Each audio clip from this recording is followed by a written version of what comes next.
This episode is brought to you by Lone Wolf Paintball. They are an amazing online supplier and have been around since the beginning of the game as Michigan's premier paintball field and paintball supplier since 1987. They are rapidly expanding into the online retail space and supplying everything you need to be the best paintball player you can be. They have got it all. Head over to lonewolfpaintball.com and shop all of your favorite brands. And they also boast amazing customer service and will have this out to you with same day shipping, which is amazing. It's always nice to know that your stuff is on its way immediately so you can start to use it that very next weekend of play. Check out their YouTube, Lone Wolf Paintball, and their Instagram at Lone Wolf PB, and stay up to date with all of their deals and sales. Play the Game podcast is immensely honored to have them on board, and we cannot wait for you guys to check out lonewolfpaintball.com and become a part of their community. Today's episode of PTG is brought to you by the one and only Trans Labs that brought the world two amazing products. First off, Transfuse, which is a hydration multiplier, and most recently, they just dropped Transcend, which is a nootropic energy formula. No matter what you use, when you choose Trans Labs, you are going to be boosted and you are going to be ready to charge the paintball field and win out there. With Transfuse, that is a premium rapid hydration multiplier and immunity fortifying formula scientifically designed to replenish you at the cellular level. And they use all natural ingredients in this product. We've got zinc, we've got vitamin B6, we've got vitamin C, sodium, potassium, choline, and it is an amazing way to make sure that you're hydrated and prepared to play top level paintball. When it comes to Transcend, that is a premium nootropic energy formula designed to increase cognitive performance, elevate mood and clarity while supporting long-term brain health, and it's going to leave you feeling great with no crash or jitters. It's one of the only products in the nootropic space backed by research studies to ensure the formula is correct for optimal performance. It is more potent than anything on the market, and it will keep you charged and ready to win out there. I take one scoop, but if you're stimulant sensitive, take a half scoop. And if you want that LFG dose to launch to the moon, dump 2 scoops in your drink and you are going to be flying down that paintball field. Comes in 2 delicious flavors, Baja Blast and Skittles Candy for the Transcend. And for the Transfuse, they have 2 new flavors as well, Pineapple Express and Hawaiian Punched. So if you get a chance, head over to translabs.com. That's TRANZLABS.com. Use code PLAYTHEGAME and you'll get 10% off. If you subscribe to a monthly delivery service, you also get 10% off as well. So you can take advantage of 20% off on these products. Head over to translabs.com and give it a go. What's going on, PTG Nation? Thank you guys so much for tuning in. We just won the World Cup. We have the biggest show of the year.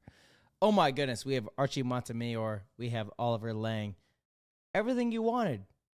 It's going to be epic. It is epic. You guys got to tune in. Thank you so much. We're going to see you soon. So, without further ado, we will hop in the show.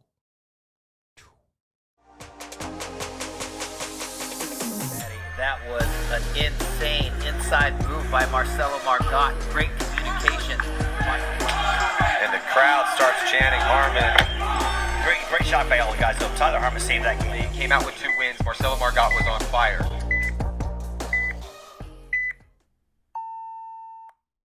All right, ladies and gentlemen, we're back from the biggest event ever, the World Cup. We got Archie Montemayor, obviously T-Harm, myself. We're going to have a very special guest here pretty soon. But Arch, what's up, brother? What's going on, man? Good to be back. Yeah, kid. Woo! Hell yeah, baby. It's nice to be back, dude. My goodness. Congratulations what a damn to you weekend. both. Yeah.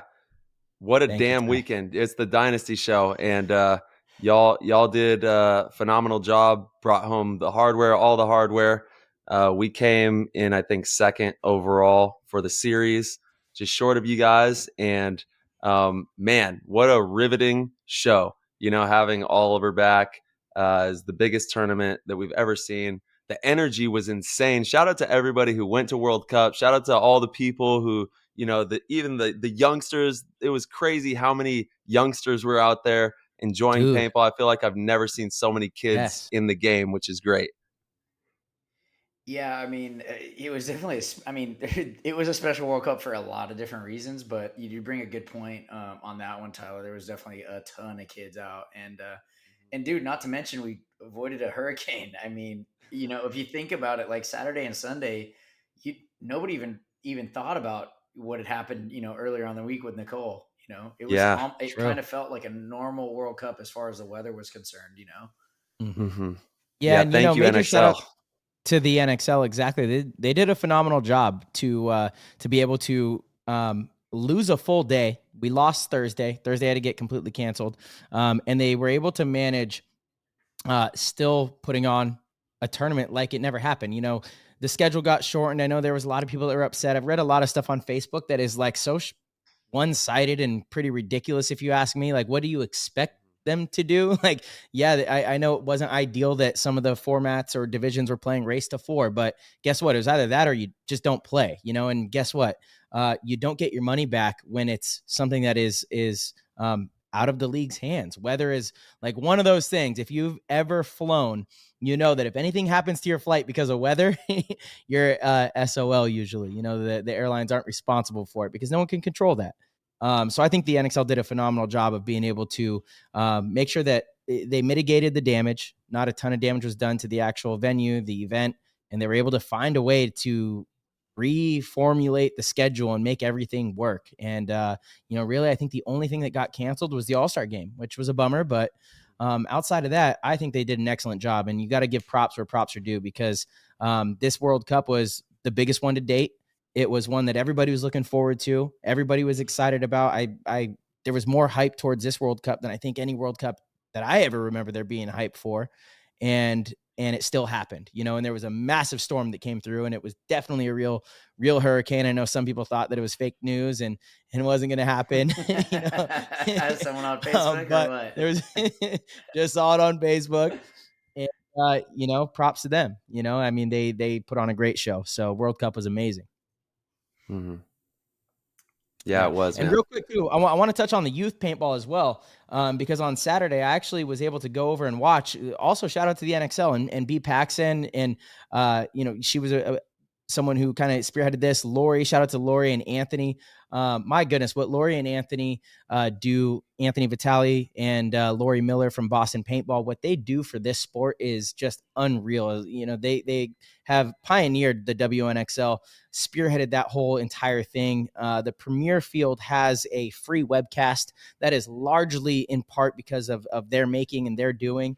And the youth paintball, they've really just catapulted that as well. But the youth paintball, there's like a whole youth division. So on Saturday, I went over and got to watch some of the youth paintball. I was walking around. I was like, you got to be kidding me. There's like 100 kids under the age of 16 that were playing. I'm not kidding. Wow. It was unbelievable. And they were playing tournament paintball. It was crazy. It was so cool to see. I see. To me, I don't pay attention to all the stuff going on. To be honest, I really just focus on the pro stuff, and largely that's right. because just I got a lot of other stuff going on. But man, that's incredible to hear. It is, man. Totally. Yes. Yeah, That's what it's all amazing, about. because at the end of the day, that's the future of our sport, and it's cliche to say. Everybody says it, the whole grow paintball, this and that. But look, we care about the game. I mean, I don't think any pro players don't care about the game. Like that's part of paintball. It's not this incredibly, monetarily rewarding thing. If you do it, it's because you love it. You understand it. It's brought you great joy. It's brought you great, challenge, and you appreciate the game for a lot of, reasons outside of like glory, I guess. I don't know Yeah, really I how mean, to put I it, think it but teaches you a lot about life. I mean, it's a master teacher, and it can.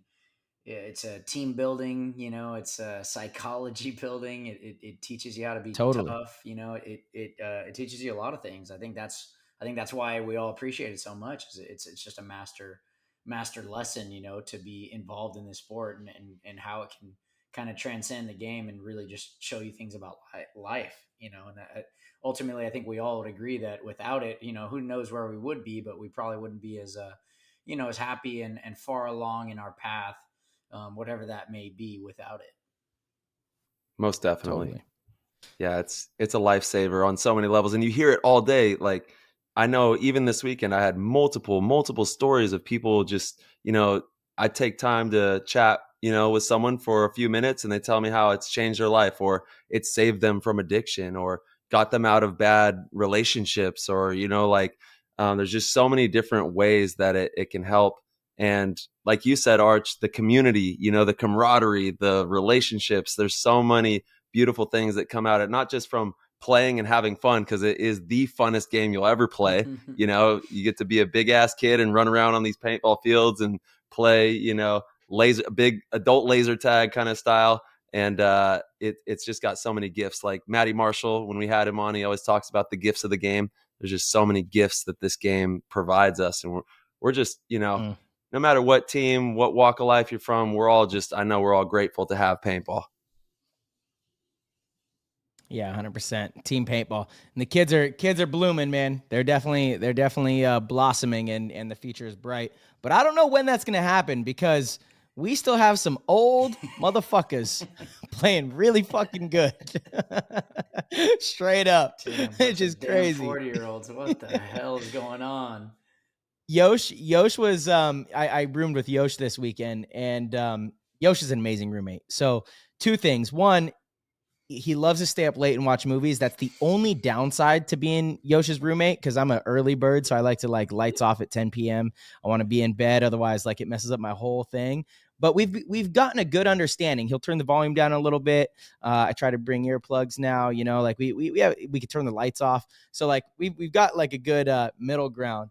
But Yosh is the best roommate to converse with. It's just great conversation with him, and you talk about all sorts of.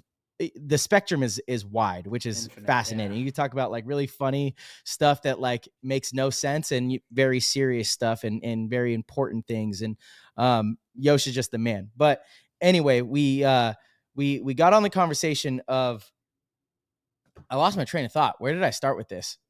Old paintball players. Old paintball players. Yes. Paintball players, yes.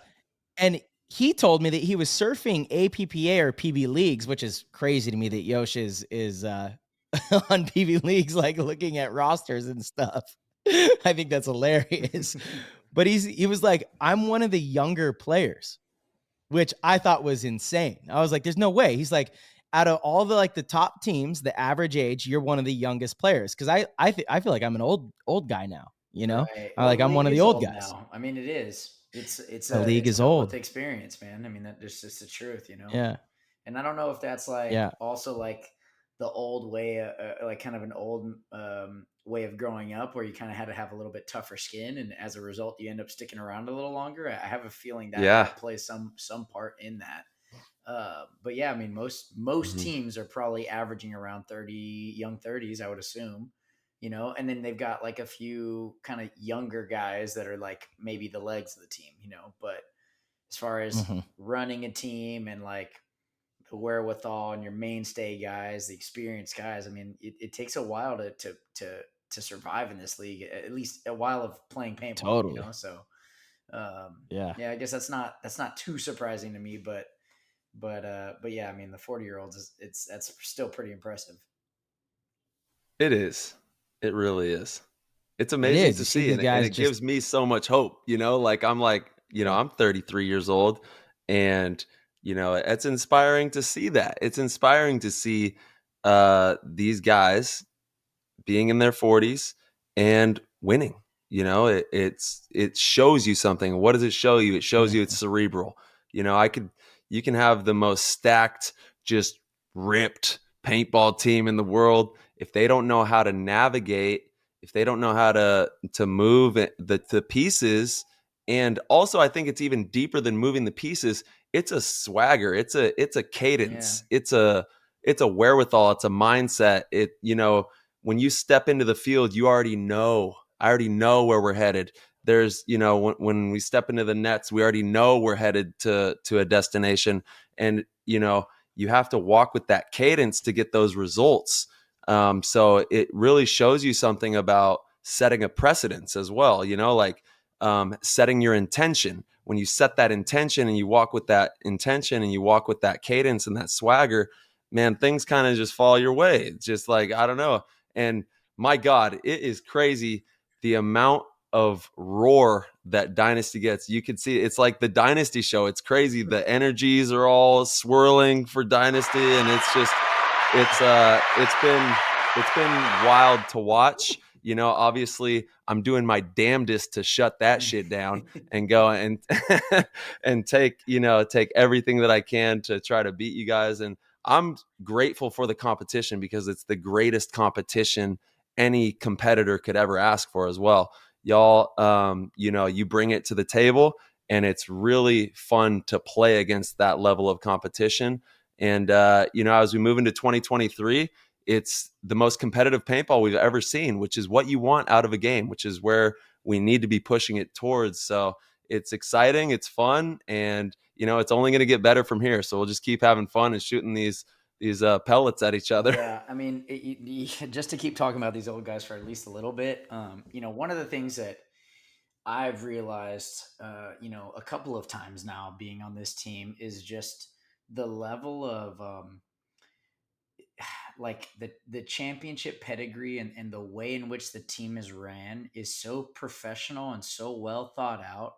And it wasn't obviously outside of the last 3 years. Dynasty had some kind of growing pains, and they weren't. Maybe there were a few seasons where they didn't have their best, but they didn't compromise anything about the way the team was run for any kind of short-term game. And I really think the team is paying off right now because of that, right? And I've ran a team, and there's always this edge between like, well, what do we got to do now to get the best results now? But sometimes that doesn't align with what's best for the team in the long term, and at least in my personal experience, I feel like we made decisions more based on short term than long term, and as a result, maybe over the the long haul, it didn't pay off in the best ways for X Factor, at least in my personal experience. And not to say that they're doing a good thing now, because I do think they've kind of corrected and rebalanced their team, and they seem to be playing a lot better ball more recently than definitely the beginning of the season. But Dynasty, at least the way I look at it, is like they really sat by their core values, and they didn't make any ifs, ands, or buts about it. And I think ultimately at this point, it's kind of been paying off for them last few years. Yeah, Archie, I mean, I think you make a really good point. And it's about an identity, right? I think that's a very important thing for teams, a culture and an identity. And it doesn't always pay off right away. That's one of those things that sometimes pays off more in the long term. And you go through cycles as well.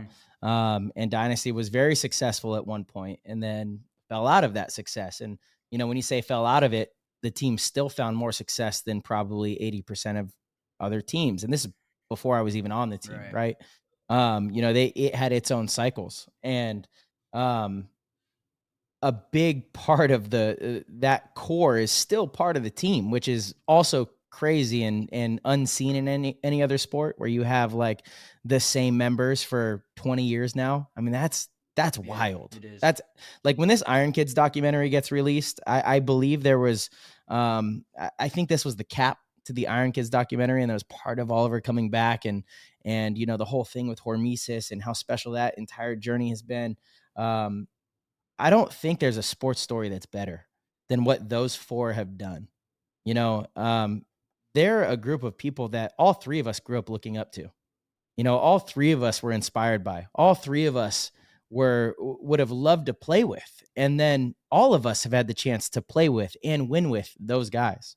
They bring something very special to the organization. And I'm amazed every day now, being not just teammates, but business partners with them. I'm amazed at the cadence and the grace in which Yosh is like a very special individual in his own right, in the way that he delivers a message, the way that he gets you to buy in. Alex is a special individual in the way that he can push the right buttons and get the right things out of you and inspire you. Ryan, even for as much of a, everyone laughs about Ryan being an asshole. Cool.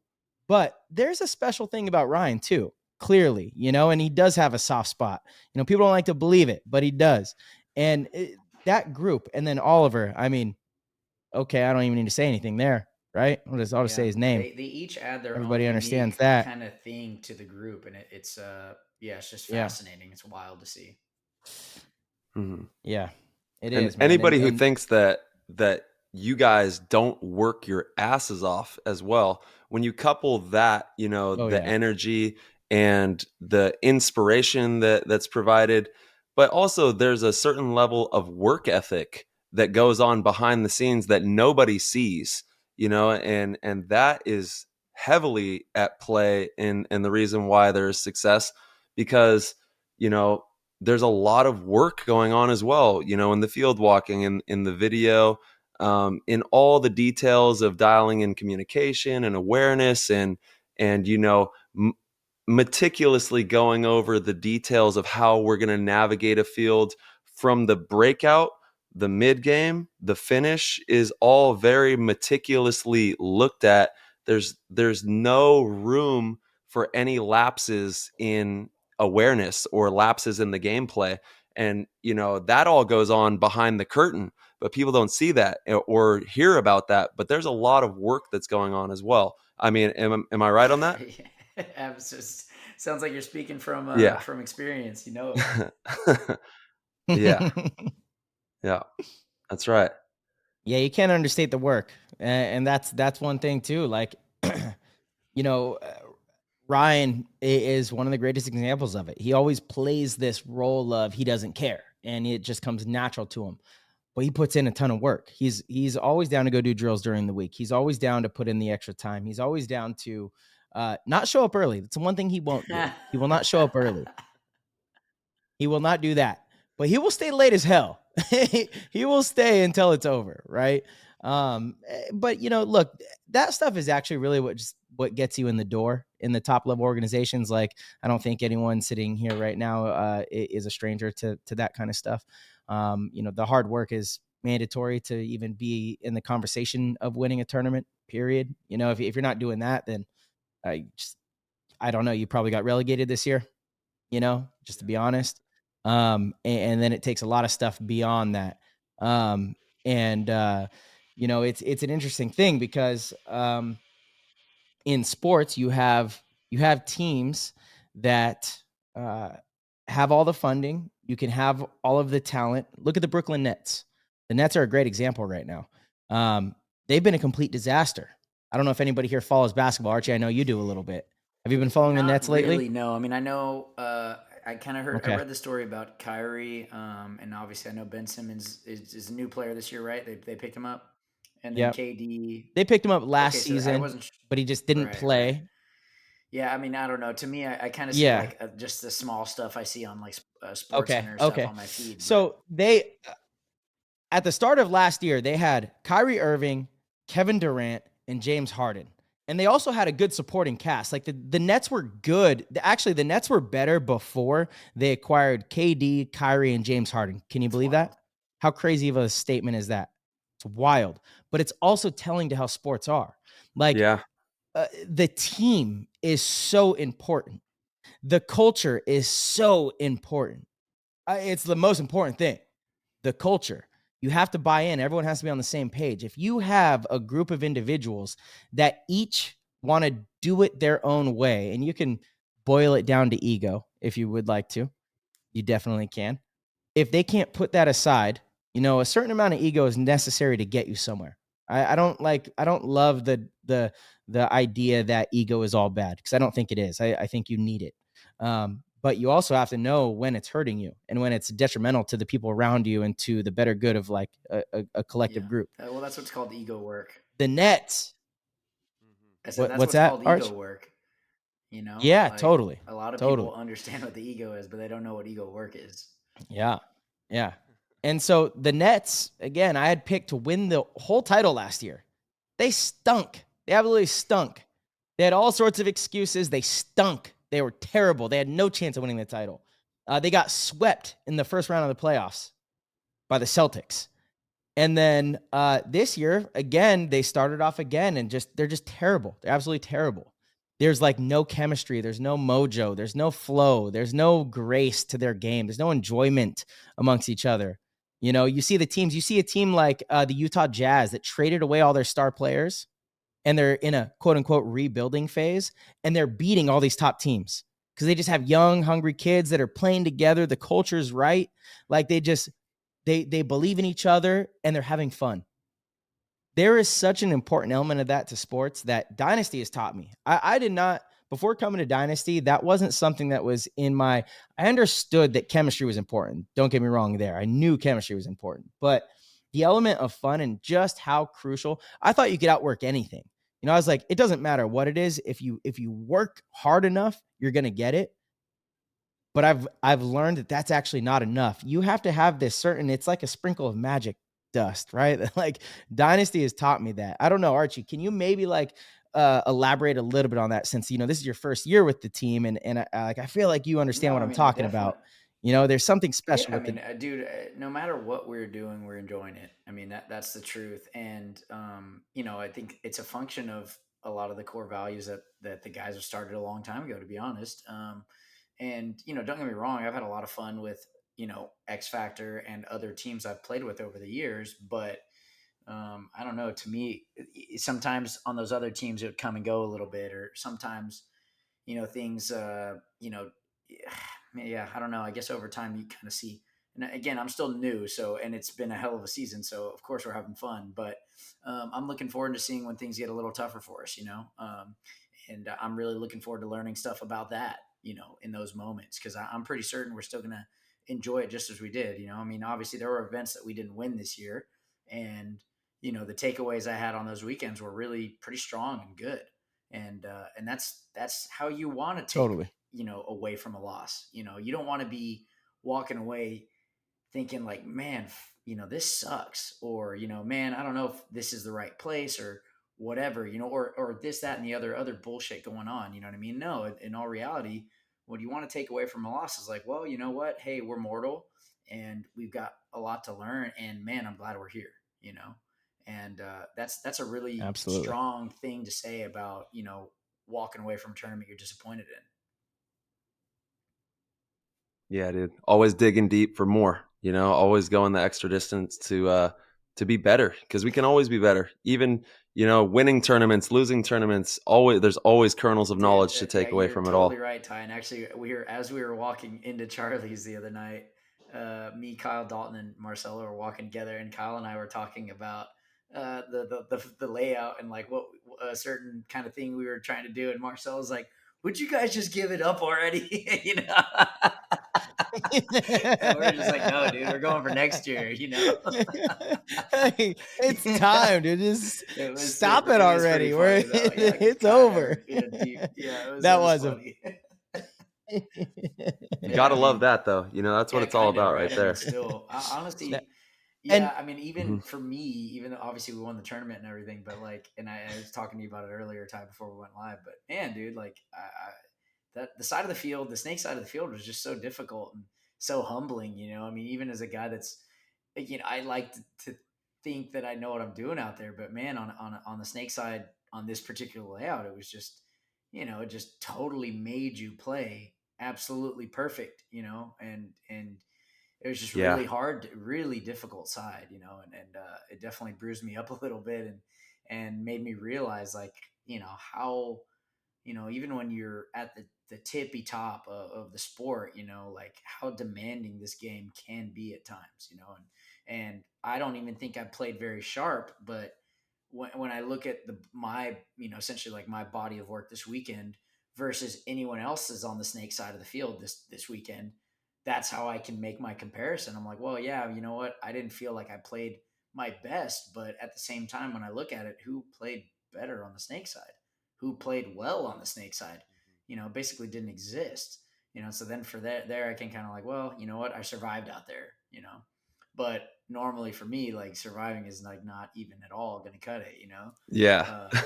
but No, you're right, Arch. That the field was definitely a very interesting one. And we've seen certain types of styles of this mhm. earlier. You know, I think it was 16, 17 in there where the wall was thriving. And we saw that kind of gameplay that provided.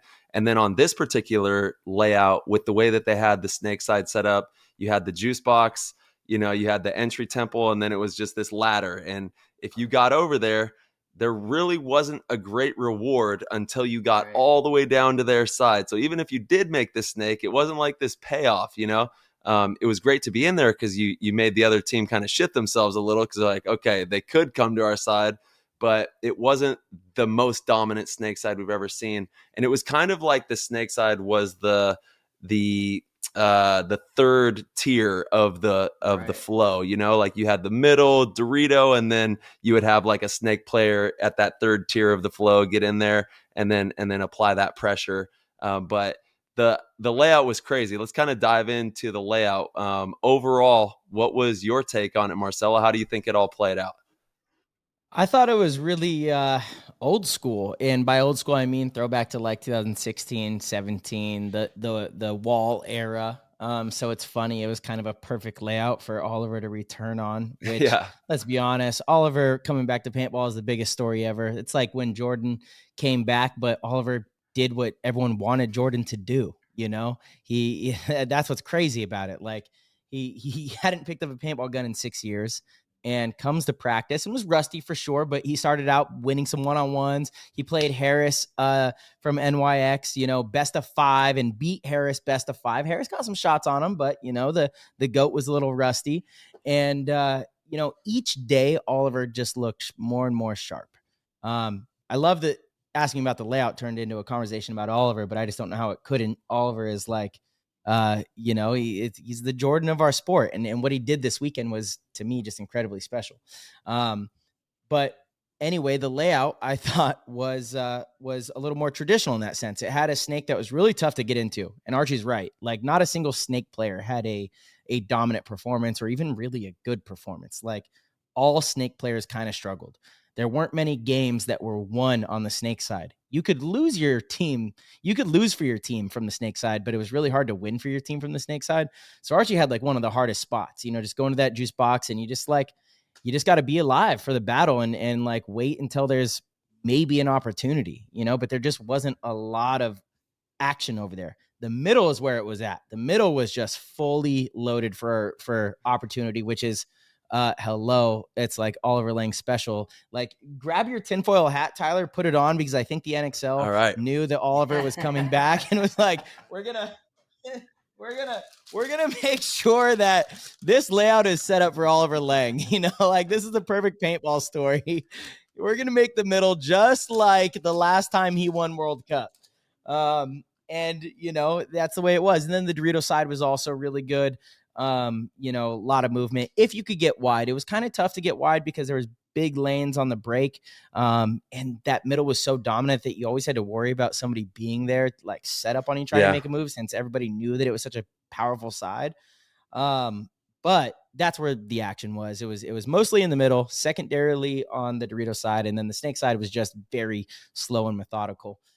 It was almost honestly, like, Archie, I could say this now, like after the event, I wanted to switch with you the whole time because I think you would have taken so much more advantage of that Dorito side than I did. I think you would have played it so much better than me. You can you thank know, me and now I was for not switching because you trust me, bro. You didn't want to be over there. dude, bro, that's my shit. Go to the one spot where like you don't have to move and you just dominate your mirror and like keep them out of the ones. Yeah. That's my shit. I don't know. That's my shit.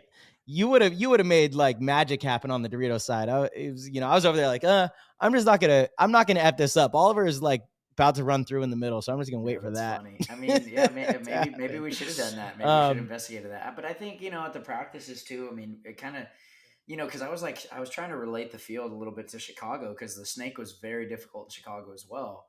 And, you know, right. I think I had a pretty good success of it in Chicago on that snake, but that one was a little easier to get out than the one here at Cup, obviously.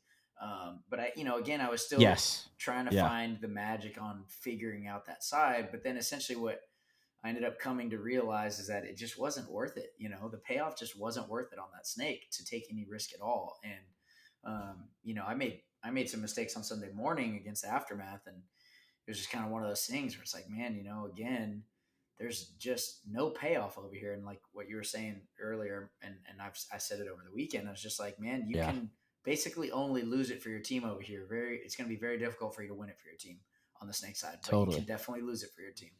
And when you're playing the side of the field like that, it's just dangerous, you know? Yeah. There was typically, you know, about 3 people going up the middle on this layout, and then the wide players were like double Right. islands. You know, your snake player was kind of an island, Dorito guy's kind of an island, and then you had essentially like 3 people in the middle, whether they're cutting down lanes or looking to Jousting. press up into the middle, that were doing those jobs. Yeah, it was crazy. Arch, before we get Oliver on the show, because we're going to call him here in like 2 minutes, what was it like for you playing with Oliver and having him around these Dude, few weekends? again, like for us, I didn't even know that he was gonna play. I'd heard he was going to Cup, but I wouldn't say that we didn't know. We didn't think that for us it was Oh, like, well, if yeah. he plays at practice and he plays well and he earns a spot, then great. But like, it's hard to imagine that's actually gonna happen. At least from my perspective, I wasn't counting any chickens. And but at the end of the day, Totally. I mean, talk about definitely a highlight of my career. It was one of the most special tournaments in the world or ever, just because he came back and did what he did. But being around, like, that was the most time I've spent with him personally. I've talked to Oliver many times over the years on the phone, and over the last few years we've spoken at length. Many long phone calls, every month or a couple months or so, and it's been really joyful for me to have that relationship with him. But at the same time, like, spending time with him for 3 weeks straight, he stayed at my place and we enjoyed some time here in Austin together. And obviously the tournament, being around that kind of energy and the huddles and all of it. And then, obviously witnessing the performance and being a part of it as well. I definitely can't say that I ever thought I was going to get to win a tournament, a World Cup with Oliver Lang. I mean, I thought that for sure that dream had sailed for me a long time ago, and so, yeah, I mean, it was definitely at this Yeah. point, this weekend and this season is just a highlight of my career. And I don't get me wrong, man, I'm looking to top it, but I'm content with not.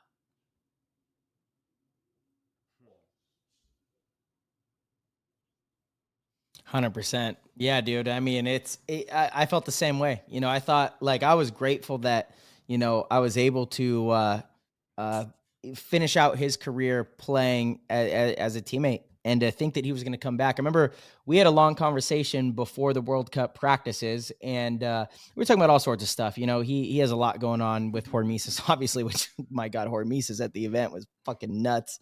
But then he got into, like, playing, and I was like, oh, why don't you're going to come out? Why don't you practice? And he's like, yeah, like, I want to play. He's like, honestly, all jokes aside, I hope to come out and practice and play well enough to where you guys want me to play the event. And I go, say less, Oliver, say less. And honestly, our conversation ended there. I was like, say less. Like, you know what? That's it. I'll talk to you soon. I'll see you soon. Say less. Like, if that's what you want, Oliver Lang, I know that's what you're going to get. And it's going to be epic. And it fucking surely was. It was unbelievable. It's like, it's crazy. Yeah. All right, let's give him a call here. We're gonna do shout out to the Spick and Span show, the second best show in all of paintball. We're we're gonna go ahead here and go old school. We'll see if he answers this right now. I don't even know. Let's see. I could like see you guys For the YouTube, we got the iPad is lit right now. Tap in on the YouTube. Oh my, there he is. OG. We got him. The OG. OG. Welcome OG, to can you hear PTG, everybody? Mr. OG. Yeah, we're top of the line here. Can you hear me? What's up, Ollie? How you doing? Yeah. Yes, sir. Can you see me? Yes, sir. Is that Archfest? That's Archfest, baby. Epic. And we got Tyler with the stash. Yes, sir. Yes, sir. Good to see you, Mr. OG. Congratulations. World Cup champ, off of retirement, coming through swinging, never lost a step, big dog on the campus. You know how it goes, dude. It's amazing to see you wielding your weapon out there, Oliver. You hold a special place in my heart. We've connected, and been great friends throughout so many years. And you're just such a beautiful person, man, beautiful being. And it was amazing to see you just put on a show, dude. It was the Dynasty show. It was crazy. I was doing my damnedest to stop it, but there was no stopping it. And man, congratulations, brother. How you living? What are you doing?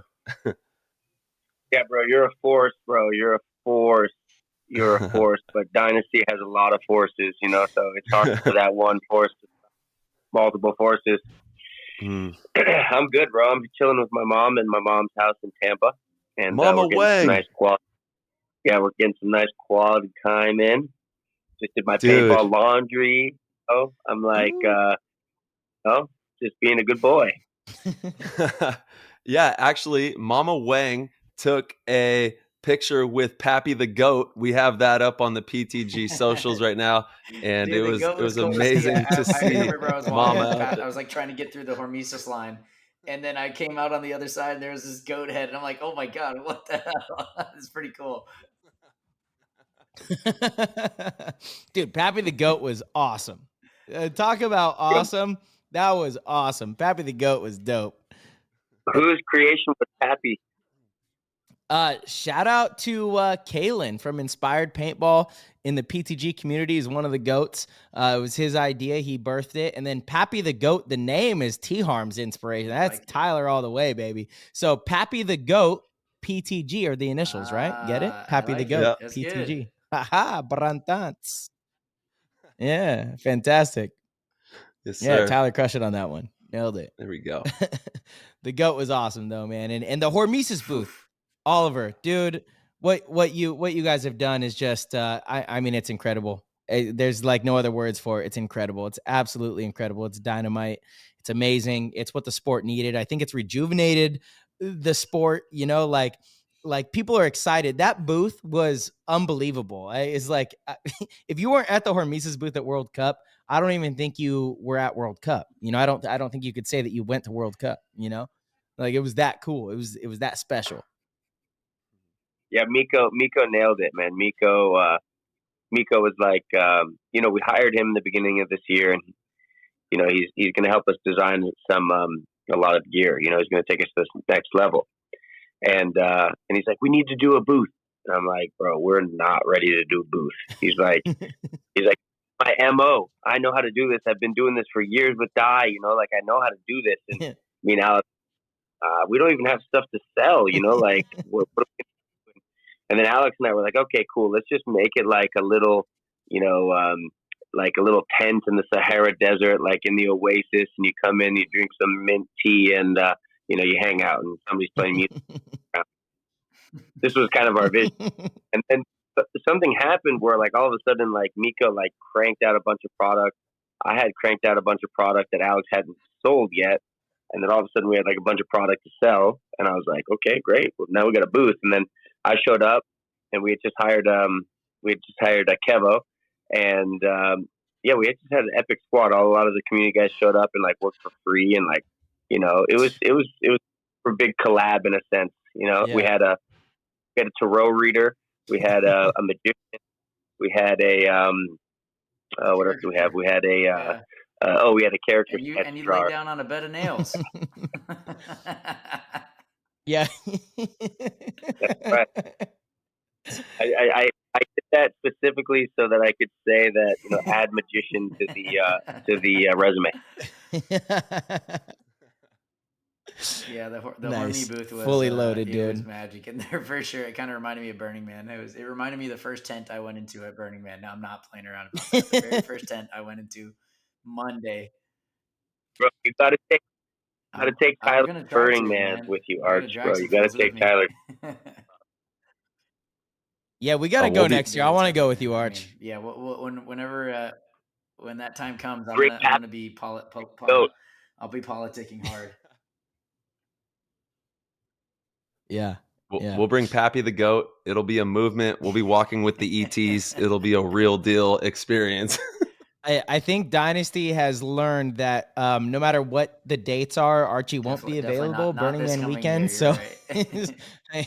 hopefully I the told Tom NXL already. I doesn't said, put the "You can't actual do the event on that tournament weekend. first weekend of September. told It's a Tom. practice weekend, that's fine, but don't do the tournament.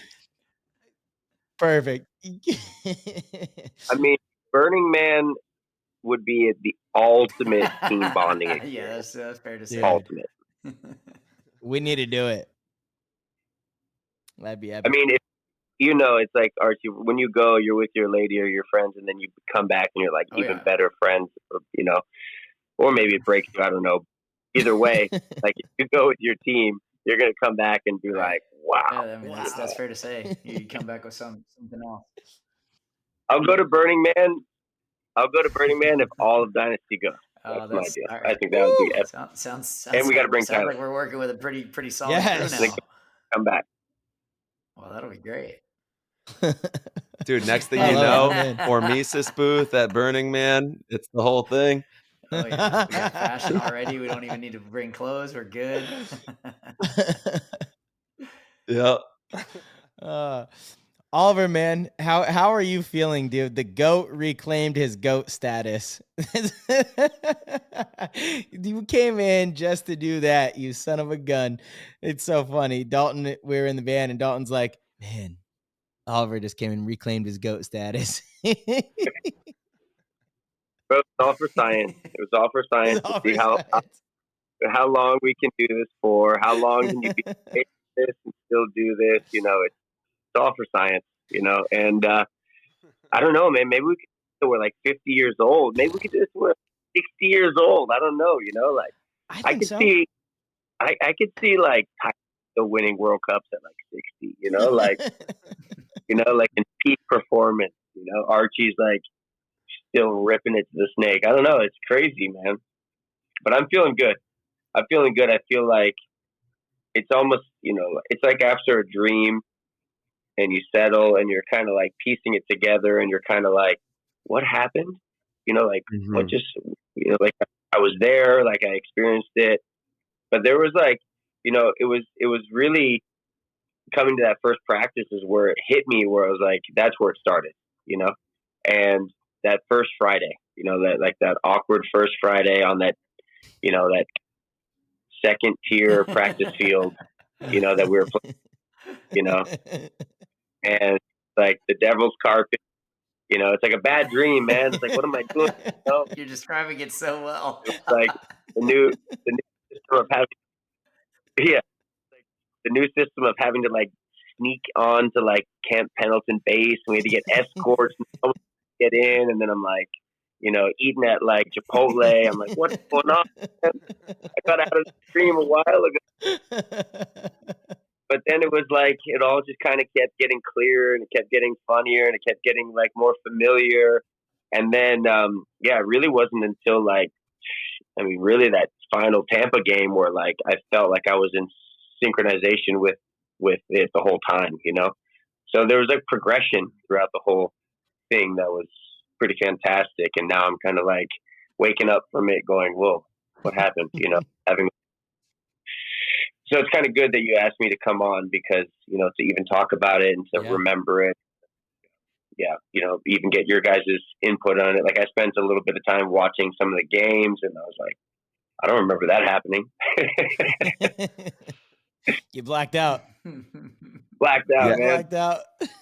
Yeah, dude.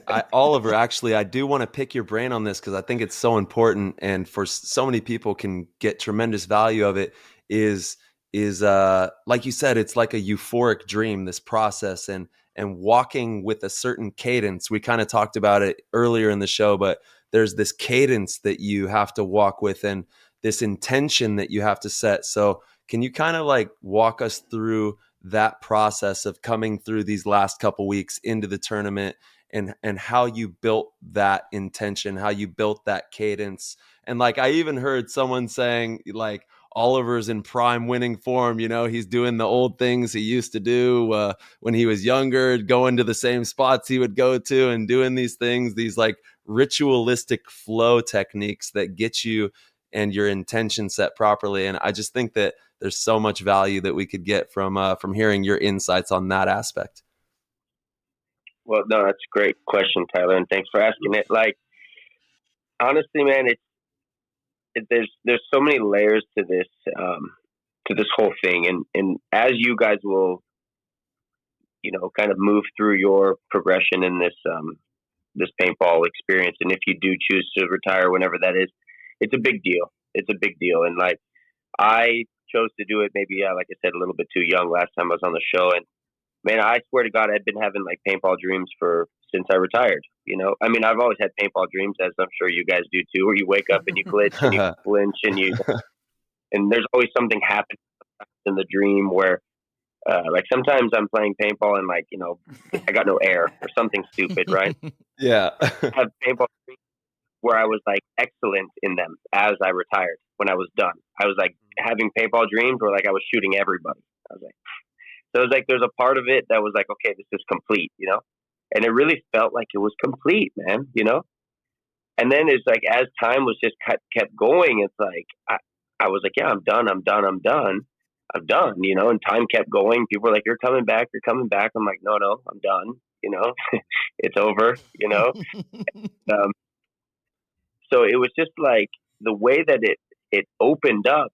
It was funny because Tyler, like it's like you want to be. This is where it gets confusing. It's like you want to have intent, right? Like I really want to honestly say that I want to live an intentional life, but like that there was no intent there. It like really just happened. It was like it needed to happen. It was like Yeah. there was something beyond me again that was like, no, you need to come back and you need to play this thing. And it organized itself in such a way. And I'll explain it to you how it happened, because I had a super good dear brother of mine who's like my best friend since I've retired, and I lived with him in Bali, and he's a super soul brother, and he's a medicine man, and he's like on this path. He's kind of similar to us actually. He actually ended up, he was on the Giants when they won the World Series, and No way. and then he kind of went and had like a different after that happened, he went and sought out different things and ending up being in Bali. And we were super soul brothers, and he just moved away this last year. We hiked a huge mountain at the beginning of the year. It was like a 16-hour treacherous journey, and he moved away after that. It was like, okay, great, that was excellent. We're like kind of like how I'm feeling now, a little bit dead and like a little bit in this liminal state. And he just left, and I never seen him again. And he never called me. All of a sudden he calls me like 2 months ago. So this was like 8 months or 9 months of not talking to him, and he's like, hey bro, yeah, so I'm gonna go on this vision quest, and I need you to fly to America and support me for 10 days. And I'm like, like, no way, bro. Like, that's a tall order. Like that's a big. Like, how are you doing? Like, and I kind of blew him off a little bit. And then again, Nico, was like, hey, we got to do this. We got to do this booth. And I'm like, I'm not ready to do a booth. Like we don't really have much. And then Alex has agreed to it. And Nico's doing the booth. All of a sudden, my friend sends me the itinerary of this vision quest, and it's in Marin, which is where Hormesis is, like range. So I'm like, okay, well, I guess I could go there and I could hang out for a couple weeks, and then I could just go to World Cup, like kind of worked out. So I ended up flying in early, doing this vision quest with my friend and supporting him. He goes on the hill, no food, no water, no sleep for 3 days, 3 nights and 4 days and 3 nights. It's like kind of a really difficult thing to do. And I have to sit there and I have to eat for him, and I have to drink for him, and I have to sleep for him. Yeah, that's like kind of the part of the of like what a supporter does. But what ended up happening was like the cook was kind of he was a little bit of a kook. The cook was, and the chief of this experience kind of like nominated me to be the cook. And I'm like, all right, I guess I'm the cook. So now I'm like literally cooking everybody in the crew. And I'm like leading it, and I was like, man, this feels like paintball, like I'm like this, I'm like getting rallied, like people are supporting me, like cutting things. It was a profound experience, and it kind of like, and it was hard. It was, it was a lot of time there. We had to do all this like prep work. We had to go shopping. We had to do all this cleaning. And then also in the process, we have to do all these sweat lodges where we're like in this, sweat lodge that's like we did. Tyler, remember we did that one? Yeah, that was crazy. Oh man. Yeah, exactly. So I had to do that 4 days in a row, and they get harder each day. Yo. So it was like my soul was preparing for this thing, and like it just organized itself. And then somehow I found myself at the end of it back at the Hormesis headquarters with Alex. All of a sudden, like I walk in, like they gave me a gun. I didn't order a gun. Like, you know, Josh and Kyle were like, "Oh, gun." I'm like, "Oh, yeah, I got a gun." I didn't have a gear, but I did order shoes. They were small, too small. So I started to have to piece together this kit, and things were just kind of starting to like work and like piece together. And it was like a little bit of effort, which felt good. And then all of a sudden, I found myself with a gear bag after 7 years, you know. And then I found myself with an airplane ticket to go to practice, you know. And I haven't exercised. I haven't been running. I haven't been like training. Oh, we're gonna talk about this, Oliver. We're gonna talk about this for fucking sure. Fucker. And but I was strong. I was strong because of this Vision Quest, you know. Mm-hmm. And then you know, the practice kind of started, and obviously those 101s happened, which was like, it just felt like I needed to jump into those and play. And luckily I won. Maybe they you know, they did this on purpose, and they let me win so that I could have a little fake boost of confidence, so that I'd feel like I could play again or something. But I like solved it right away. So maybe that was the trick. I don't know, but it just started working, right? Marcelo, you were there. Archie, you were there. It's just like the place, and everything was right, dude. Yeah. So, like, to kind of go back to your question. Sorry, I went on a little bit of a tangent there, Tyler. But I love it. You know, I want to be intentional, man, and I think it's really important to be intentional. But sometimes things just are bigger than you, and I feel like that's like the interesting fine line that we ride in this life, you know, because that's when I realized how minuscule I am to whatever's going on here. And there's something really big going on here. And I feel like even like I'm just for the first time reading this book right now. I don't know if you can see it, The Famous, because I haven't had it because I've been in Bali and it's too big to ship over there. So I'm just reading it, and it's like so interesting what they're saying in this book. It's like, it feels like it's what paintball is again today. And so anyways, I was unintentional with what happened, Tyler, and I rode the wave, you know, and I trusted, you know. So there's like a fine line of being really intentful and just really just cruising this magnificent, you know, wave that we're all on. And that's what happened. I just felt like I fell back into the flow of it, and I was supported by all these dudes and brothers, and you know, they did make it really easy, and they held me in my process of development, because I was like a brand new person and a brand new kid in a sense also, and old. So an old brand new kid, you know. So like first day my legs were burning, you know, like sore. That's what I wanted to ask you. Do you still think that you don't need to work out to play paintball? No, you definitely need to work out to play paintball, but you also need to be in paintball shape, you know, which is true. Whatever that means for you, you know. Totally. Right now, like, I'm in paintball shape without working out because I played a lot of paintball. Yeah, fair. Could I be faster? Could I be smoother? Could I be lighter?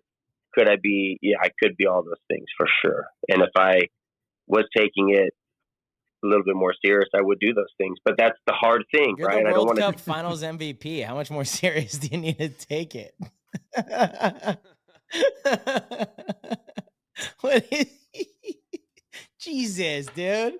Come on. Save some kid out there, save some for the rest of us. Any kid, man, you got to be in paintball shape. You got to be working out. Marcelo's right. He's right. Well, Oliver, but you're it ain't special. Working out.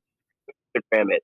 It ain't working out unless you Instagram it. Remember that. It is not working out unless you gram it. Exactly. All the content creators out there, we need a reel. We need a reel to know how you feel. Yeah. Because even if I've been working out and haven't been Instagramming it, don't count. It don't count. It don't count. Dude. Yeah. Amazing, man. Oliver, it was special, dude. It was really awesome to have you back. At just the practices and the event, it was amazing. And what I love to see is how I remember in Texas, it was our second weekend of practice. We had like a pretty important team meeting because there was like a lot going on. You know, there was a lot of, you know, our team is passionate. Every player on the team is a superstar and a bright shining light in their own way. And, emotions happen and people have a lot of beliefs in how to do things. And we had a meeting and I remember everyone was going around giving kind of their input. And you were quieter than I've ever seen you. And to me, it was, it made me really kind of reflect on like your journey in this, because as time went on, you didn't want to come in and impose. You didn't want to come in and change what we had been doing. Dynasty had been having a lot of success. Dynasty had been doing well. And I could tell, like, the last thing you want to do is come in and make it about you. Like that's the last thing you wanted to do. And you did it so gracefully to come in and join and become part of what we did and then boost us to being world champions again. You ended up being the fuel, the fossil, the energy of what brought us to the victory at World Cup. But the way it started to me is really special because it's a story about grace. It's a story about really good understanding of energy around you and understanding like where you're at, and your ability to navigate that, dude, was amazing. And just like really another stamp to your legend. Did you have a game plan for how you were going to come in, or was that all? Were you just winging it by the whims of your fingers? Were you just going with the flow with that? Yeah, I mean, I definitely I appreciate what you said, and that was definitely the MO going into it. Was I mean, honestly, it's really hard. Like even Tyler, Archie, and all three of you guys. Honestly, you don't know what it's like, and I didn't know what it's like until this weekend of what it's like to be not a starter on the team. And that was a big development for me in my character in this process because Wow. I realized in that meeting, that one that you're speaking of there, and I organized that space outside for us specifically so that we could, delegate some time for this because I realized also Dynasty doesn't meet as much as they used to. Shout out to Skinny Kevin for shortening our meetings. Yeah, which was like a good thing and a bad thing, but Yeah, totally. I also like adaptation and I like evolution, and one thing that definitely was super clear to me off the bat was that you guys were no longer who you were when I left. You know, um, everybody on the team was like had grown leaps and bounds, not only as like a professional paintball player, but as like a human being. So there wasn't much to say, and I don't remember if you remember that I said that, but I said that, in one of our at the end of the practice, I was like, I got nothing for you guys, like I can't tell you how to do anything. You guys got it, like I'm this because that was my old way of Yeah. teaching, hey, to do this, hey, like you guys had it, and in fact, you're like above and beyond my intelligence, on the field at this point. And so I just kind of had to take a back seat and I had to start to observe it and I had to start to watch it and start to see it. Like I went up to Archie, I think it was either the first weekend. Yeah, it was the first weekend in San Diego. And I said, so how do you go about this? And Archie was like, oh, like I kind of just listen. And then if there's something I really think I need to say, I'm going to go in and I'm going to make it say, make it heard. And I'm like, okay, that's cool because there's a lot of people with a lot of bright minds and a lot of, great experience and a lot of, incredible skills on the team, right? There's no doubt. So it's like, how do you even go in and tell anybody what to do? You just can't, you just have to adapt to the way that they do things. And I realized that we're all just so much better than we were when I left. So I was like, okay, this is going to be way different. This is going to be a total different experience for me. And I just need to chill. And luckily with the assistance of you guys and of course, the way that I was playing, because it continuously just kept evolving even, throughout each match. But I just, I was able to slowly keep working it in, where I felt like I got back into a place where I was more confident, more comfortable to be able to assert, certain dialogue for whatever needed to be said and done, right? And I think that's what developed in the finals, so to say.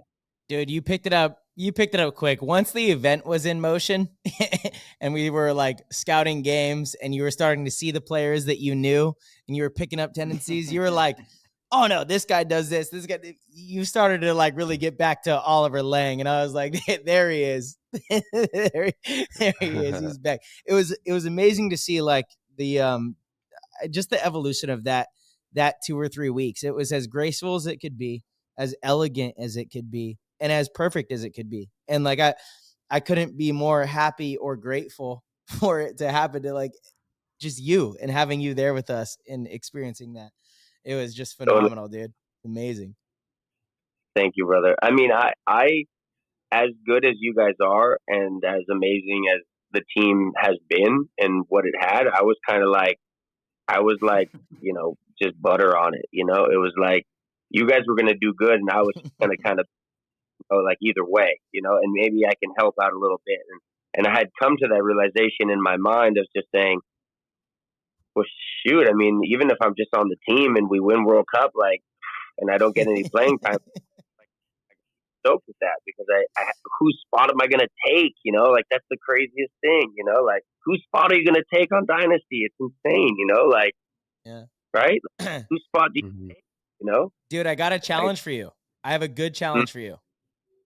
I know you're about challenges. You always rise to the occasion. I've never known you to turn down a challenge. This is a challenge. Are you ready? Yeah, I'm ready. So this layout was very old school. It was traditional. It was like kind of like 2015 when we won World Cup. There's like there's a strong middle. My challenge for you is to come back next year when the layouts are not so conventional and actually do it again. Okay, well, you guys are gonna have to make a vote and talk about it and organize it, and then I can. Oh, there's a chance. He's saying there's a chance. You guys heard it here first on Play the Game podcast. There's a chance. There is a chance. There's a chance at this point. We'll see. I love it. I'm happy. I really felt comfortable with you guys. I really felt, I really felt at home, and I feel like. I don't know. Like the off season's crazy, right? Like we don't know what's going to happen, right? Mm-hmm. So I figured I'd just sit back and kind of turtle up and see what goes on, and like let's see what goes on, and then I'll make an assessment. Right? I love that, dude. Oliver, I didn't even know it was like a consideration. I think I could speak for pretty much every person on the team. There's no vote that needs to be had. You are always welcome, brother. You're the best ever. Period. What about, I heard that there's a guy coming from Mexico. He's going to pay top dollar for everybody. We turned him down already this year. What do you mean? We turned him down. He came last year. Turned him down. Said, no way, buddy. That's pretty, that was powerful of you, bro. That's, by the way, that was, you had, your spidey senses were on to that. Hey, Dynasty is a powerful thing, man. I don't know what else to say. Just is. No, you did say something that was powerful. It's funny because I even had this conversation with Archie too when I didn't know I was going to play. It was like Archie was like kind of talking about hanging it up, and I was like, bro, I feel like you haven't fully explored the possibilities of winning. Like you haven't won as much as I feel like you could have. And he's like, yeah, for sure. Mm-hmm. And then like something, we didn't say Dynasty at all, but then like next week he went to Dynasty. Boom. And then with you, Marcelo, you're like, yeah, I feel like there's something bigger that's coming, like there's something that isn't finished yet on Dynasty. And I'm like, yeah. And then now you just won. Dude, that's crazy to win 3 World Cups in a row. It's insane. Like, remember we did it on Iron? No. Never Ironman did it. We did it 2 years in a row. Aftermath had done it. Aftershock had done it. And I think maybe the Russian. Impact did it 2 years in a row? They did it 2 years in a row as well. Maybe Heat? Did Heat do it? 2 in a row. Yeah. Few teams done it 2 in a row. Right. Because I remember when we did it on Ironman, it was a big deal. Like huge. It was rare one. And then now, so yeah, it's a couple teams have done it 2 times in a row, and then Dynasty did it 3 years in a row. That's insane, dude. It's insane. It's crazy. It's 6 out of 7 majors. And then actually, if you go back to the 2020 World Cup, it's 7 out of 10 major events Dynasty has won. Jeez, That is I actually didn't know it was fucking that big. crazy. These minors throw you all off. Yeah. The minors are practices. Actually, in my book. I was don't telling know. Ryan earlier on the phone. I was like, "Yeah, I man, I was can't believe even- we won 3 out of 4 this year." And he's like, "What? Those minors don't count?" I'm like, "Hell no, they don't." Hey, if you're me, you're saying it that way too. No, they don't count. Yeah, that's funny. Yeah, 100%. 100%. No, we got. I think we fifth got at like a one. I think 10th we and a got, 14th I think place we at got, those things. I don't know. Ninth at the Feel first like- one because they only did 8 teams. They didn't do the 10 team move on. I remember. And then we got. Ugh. Oh, okay. I mean, Either it just way, goes they're to baloney. it's just kind of strange though, right? Because it goes to show you that like when you're really like a serious top, contender, that like for some reason, even when somebody calls it that, like you don't, for some reason you don't take it as serious. I don't know, There's it's no strange. weeks of prep. Like you just kind of show up to the event. Look, we don't get paid enough. If I was on salary to where like my only job was being ready for every tournament that Dynasty played, it'd be a different story. But like when it's not my job and I have other focuses where weekends that I'm not spent with Dynasty, I'm focused on teaching or coaching or building home relation, whatever it is, it's a different thing, like when we lock in and the layout gives you that, it forces you to lock in and spend extra time for those few weeks. To me, I think about it like 6 events. Yeah. That's a lot. It really is when you're talking about it. And then on top of that, I know for us, we didn't practice before those events, and I know other teams did, and that's going to lend themselves to having a better, better result. But should I open this? Yeah, I guess we'll kind of see how it all plays out next year. I mean, like I said, like that, those couple weeks ago when the practice started, it was like everything that happened, from all the restaurants we ate at to all the silly things, to even staying with you longer, Archie, to going to the strip club in Austin, it was like, those are all the little things, like, going mini golfing the other day. It's like, those are all the little things that like build up and add to this arsenal of, power that's going to make you win a tournament, So if you don't do those, or you do them, one time when you could have done it 3, 4 times, you just, you're not as potent. That was such an awesome night. We did dude. We went out to the Hormesis Players Party on, I think it was Thursday. Was it Friday night? Yeah, it was Friday night, and we were actually there to recreate a photo that Alex and Oliver had taken together like 20 years prior of them in like old Western outfits, like old timey black and white photos. So we had like a pretty epic crew. Amazing, like 15, fucking photo, maybe dude. 18 of us, of like the who's who of like old professional paintball, masters, and we all went and dressed up, and we got a couple good photos. It was a really, my face was hurting from smiling and laughing that whole night. It was so great. Yeah. Totally. Now, this was a special World Cup. I feel like it was just, I don't know what the other World Cups have been like. Of course, I don't have reference because I wasn't there, but I don't know. What do you guys think? Was this World Cup kind of a more special World Cup in terms of like size and potency and caliber of teams and, money on the line, champions, like the way it unfolded? Like I felt like it was gigantic. To me, I felt it was the most special World Cup ever. Leading up to it, like all the way up until I think Sunday morning, I think the pressure, the excitement, the expectations, I felt like everything was bigger than any World Cup I've ever entered. And it's so funny because Saturday after we played Impact, we beat them 5-1.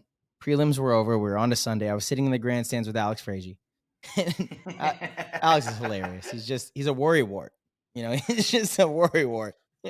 And we're sitting up there, and he's like, I'm so nervous for tomorrow. And I was like, Alex, what? I was like, I was nervous like Monday, Tuesday, Wednesday, Thursday, Friday, maybe a little bit. Now I'm like not nervous at all. We just beat Impact 5-1. I was like, the team's grooving. I was like, Sunday's here. We're going to win, Alex. Don't even worry. Like that was my thing. And Alex was like, oh, I'm like so nervous, like, it was just hilarious because Alex, as soon as he steps on the field, he's obviously like the least nervous person in the world. In the finals, he has the like composure to do a do-si-do around damage. And like Alex isn't nervous on the field, but he's a worrywart off the field. Leading up to World Cup, the like build up to this one was bigger than ever before, dude, for sure. It was unreal. It was like crazy. And so like the expectations were huge. I like going into it was like, this is the most exciting event that I've ever played. The production was there. Everything was, it lived up to the hype, in my opinion. I thought it did. The actual playing, I don't understand why, but Dynasty, like you said, Oliver, make it easy. They really do. There's a lightness around it. I think Dalton is a big part of that. Honestly, I give so much credit to Dalton. He's a special individual to have as a teammate. He really is, because he doesn't cheat the work. He doesn't cheat the dedication. He doesn't cheat the process. Yeah. No, but it's he funny lightens the load. He lightens the seriousness. Got back to the hotel, or it might have been Saturday night, but Eric came into our room and I was rooming with Alex. And we were just kind of talking, and we were talking about Dalton, how nice and unique and special of energy he kind of brings to a team, because he's like, well, for one, he's the pro's pro. You know what I mean? Like, he's as top tier as it gets. And he obviously works hard and he does everything you need to do, but he brings a certain like really fun and like light, airy type of energy that just really loosens it up. And it's so nice to have that. And don't get me wrong, you don't need to have that on a team, but when you have that, and it's very rare, oh man, it's like a total breath of fresh air. It really does. It creates a container for a lot of really great things to happen within an organization. And it's just a total bonus. I mean, that's his like, that's just his personality, Totally. And then it's crazy that good at paintball also, Right. So because it's like, if I was like that, I could not be as good. I couldn't be that good at paintball. There's no way. It just doesn't work for me. It doesn't work for me. There's no chance. He's really one of a kind. I mean, most of, all of you guys are one of a kind of your own, but like Dalton just really does this. He's really just enjoyable. I mean, there's never a dull moment around Dalton. You're never like, tired of Dalton. You're never irritated of him.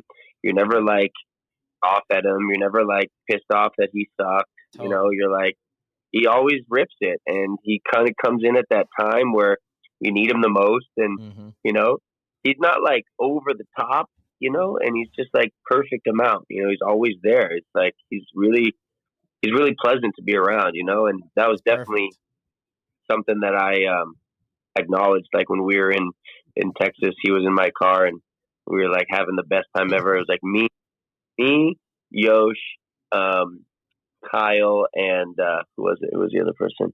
But we were just having the best ride in the cars the whole time. And then I got into another car. I was like, damn, where's Dalton?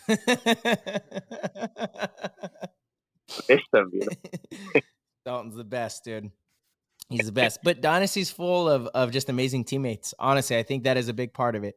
And so, the question I think was like, how I felt about World Cup. Was it the biggest one ever? This and that. Yeah. I really felt that it was, but in a way with our team, with the individuals around us, the pressure just didn't feel that big. I don't know really how to explain it. It felt like this is going to be our tournament. This is our tournament. We have everything we need and we are ready for this. It felt very, it's an interesting thing, Oliver. I'm sure you, Archie, I'm sure you guys have both gotten lots of these messages. the amount of players that we've played against in this event that have sent congratulations. And one of them said something along the lines of, it's interesting looking back after the event is over, realizing that we were all just antagonists to Dynasty's story. Like, it's a true thing this year. For some reason, the biggest thing was Archie coming to the team at the beginning of the season. It boosted us an incredible amount. You pick up one of the best players to ever pick up a paintball gun, one of the most inspiring people to ever play the game.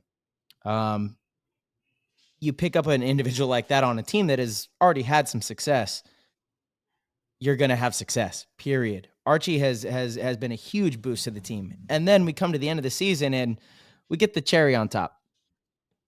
He's right here. How do I get this? Look at this. Look at the cherry right there.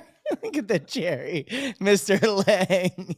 It's just like, come on, come on. I don't know. Like, of course it could have went bad. We could have not. Of course things could have went wrong, but I don't know. They just weren't going to. They just weren't going to. So this World Cup, in many ways, like, it was the biggest one, but it also just felt like the most fluent one. It felt like any way that we wanted to push the water went. Yeah. Yeah. It was funny because I was reading this famous book, and it says, I think they called it like the something triangle. And it was like, they're talking about no teams ever won besides the Ironman, All-Americans, and what's the other team?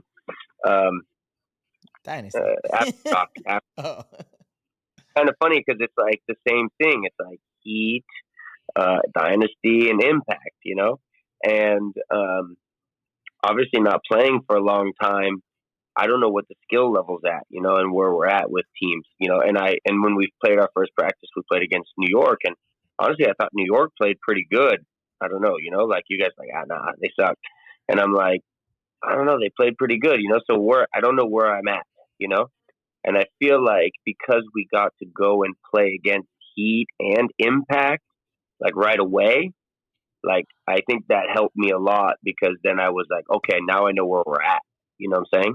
Yeah. And damn, like, Dynasty's good, man, like really good, and I know Heat is really good, and I know that Impact is really good also, and I think, any given day, that triad of teams can win for sure, Beyond that, like, I don't know however many teams can beat those guys, like maybe every once in a while. And that's what that's what you continuously see. So I felt like, obviously playing Heat, beat them the first round, and then we played Tauntauns, which was kind of a hard game. We didn't know where they stood. And then we beat Impact. I was like, okay, wow, I know where we're at. And honestly, I just felt like, damn, like, Dynasty is like anybody can go in and produce, like anybody. And that was the first time ever I felt like, maybe beyond the Ironman and maybe behind the old school Dynasty days, where like I just felt so strong around me with the personnel that, and then also the paintball intelligence, and then the coaching, like, and we had all the, Skinny Kevin's so efficient and effective with stats and like, all these things. Like, I just felt like it was easier than ever, because not only was the team excellent, but everything was organized, and I was just like, okay, let's just put him in. Yeah, he'll do something, So, and then you got Archie, it's like, and then you got Greenspan, then you got Marcelo, and then you got Dalton, and you're like, it's pretty crazy. Like, those lines, I was thinking about it too. I'm like, okay, you shoot fucking Oliver. You got Archie, Ryan, Dalton, Yosh, Marcelo. Who's on the field? It doesn't matter. You shoot Archie, cool. You shoot me, cool. You shoot snipers. Dalton. It's kind of crazy. It's a little crazy. It's a little crazy. It's a bunch of snipers. Speaking of snipers, I gotta say, I'm gonna have a sip of this on the show. Shout out to Robbie Goldsmith. He has his new whiskey company, the original Silver Belly Kentucky Straight Bourbon Whiskey, right here. You guys can see. Let's see. Is it on there? Drinking on the top part.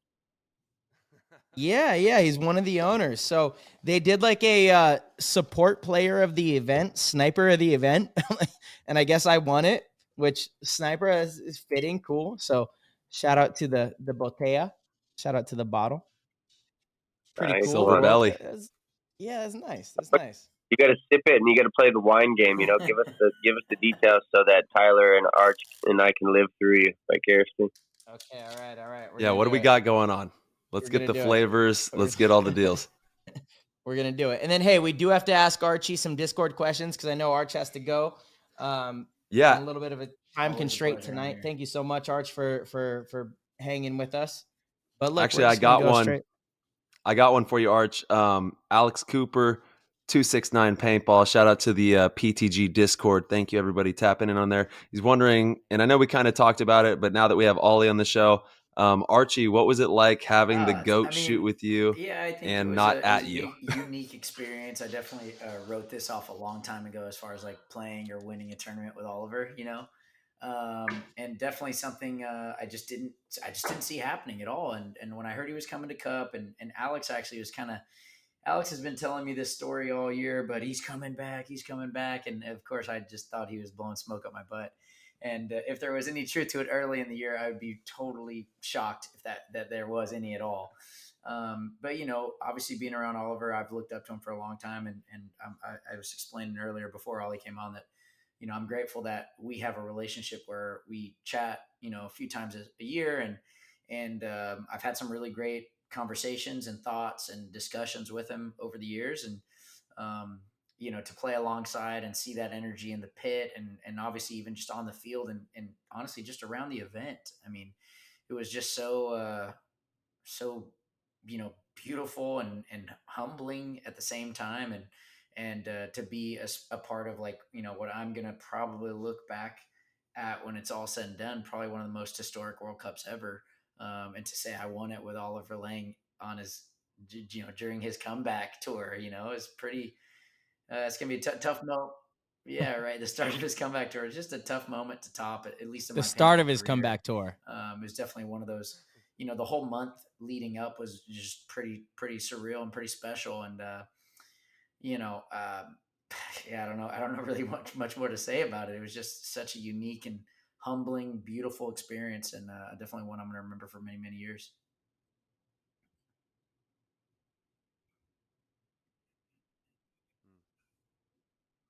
Yeah, and I can attest to that too because when I moved away from the game, like honestly, it's kind of crazy, but you start to have you start to like other people on other teams. It's what happens. Mm-hmm. And Archie and I just became like, we fell in love, and we'd talk, and I'd be like, dude, Archie, you're crushing it on X Factor, and we'd talk to each other.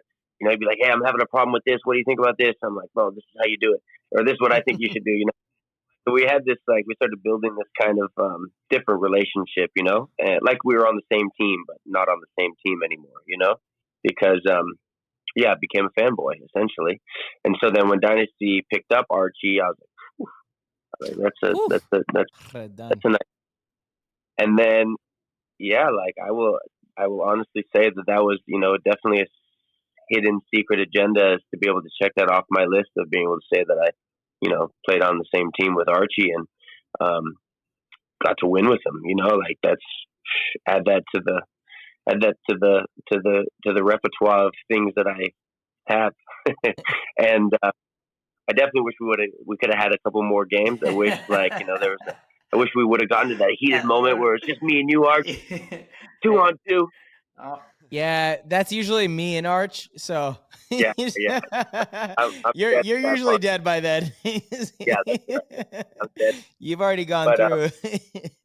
I'm glad that you guys could do that still, because actually I don't want to do that. I just want to go die real quick. Oh, Oliver. I love that I posted right before World Cup. I posted that OG photo of you and me, Oliver, in at World Cup 2008. Yeah. Iconic in the stands. Let's run it back, OG. We fucking ran it back. I know there were so many weird, interesting synchronicities like that too. Like, oh, totally. Posting old stuff even before they even knew that I was coming back. It was like, yeah. No, dude. You blessed up the paintball world. It's it's unbelievable. I mean, Oliver, there's nobody like you in the world, honestly. Not trying to make this like a sob love fest, but dude, you're fucking amazing, man. You really are. Thanks, And so having you back was fantastic. But bro. you say some funny shit again about like, not working out. We talk about that. All right. Hey, so Easy E wants to know, Archie, watching the matches, it seemed like you had a specific formula for when during a point to load the snake. Often stopping at the juice box, waiting to go into the snake corner, then in. Now that the tournament's Dude, over, what was honestly, your I signs was still for learning. I it's was still time to get feeling in the that out, snake? even up into deep into Sunday, man. And I know Tyler and I were talking about it. I know I talked about it earlier too. It was just such a hard side, and I felt like even at practice it was easier to get in, but kind of when the tournament played out, it wasn't worth the risk, and you had to just be like 100% certain you could make the move, because otherwise you could potentially lose it for your team. And I know we were talking about it earlier, but you're playing a side of the field where you couldn't really win, but you could lose, and that's, you have to consider that on any move you make. And Totally. obviously I think by the time the finals came around, I wasn't really making any mistakes at that point. I mean, sometimes you're going to get shot going out. Sometimes you're going to get shot playing the game, right? I mean, that happens, but at least I was taking the error out of it. It was like, it's an educated attempt, and cool, whatever. If I got shot, some guy got me, that's the risk you take when you step on the paintball field. But I'm going to remove the guesswork out of any of this stuff. I'm making high percentage plays, and yeah, sure, sometimes a high percentage play doesn't work, but you're playing out that the other times you do that high percentage play is the result's gonna be the win over time. And so that's kind of what my strategy on my side of the field for this particular weekend, which is, again, I think I said it earlier, but that's probably the most beat up and humbled I've been on a layout in probably ever, to be honest with you. I can't recall a layout where I had a harder position, and that side. And again, I was talking about it earlier, but the way I rank my performance, even though I felt like I got humbled, is how other guys had a performance on the snake throughout the whole tournament. And I can honestly look at it and say, nobody played that side like a fucking beast. You know what I mean? Because it wasn't a side to be a beast. It was a side to be there and not lose it. No, totally. And thankfully I sat with my own ego and said, you know what, this is what I got to do. Totally. This is how I got to show up for us to win. And I fucking embraced it, and I did it good enough for us to win. Totally. Fucking sure did. I actually have I have another question that kind of piggybacks off this pretty good from Osborne for this. He's wondering, it's a great name. Archie, you mentioned learning and growing often during and after events. What was the biggest takeaway / learning moment for you honestly, at Cup? I think a big takeaway for me is I do like to be humbled, and for me that layout humbled me greatly, and it actually showed me, or it continues to show me how much more I can master about this game, and that sometimes that is the beauty about having a really tough time of things, is it can really show you a lot, and what you could be capable if you apply yourself a little bit more, right? And so for me, at least at Cup in particular, I'm gonna try to take that with me going into next season, in the sense that, like, really trying to just shore up all the little stuff is, it's just adding to that piggy bank of experience, if you will. And this is just another really difficult weekend that I get to add to that repertoire, and hopefully I'm going to be able to play another difficult side, and I'll be able to recall some moments and some timing and some thought on what it is that I need to summon in order for my team to have its success, and again, the biggest thing about that is it's, we were talking about it earlier, but ego work, man. And sometimes doing that ego work is what's best for your team, and sometimes having a big ego is what's best for your team, and going out there and mashing people is best for your team.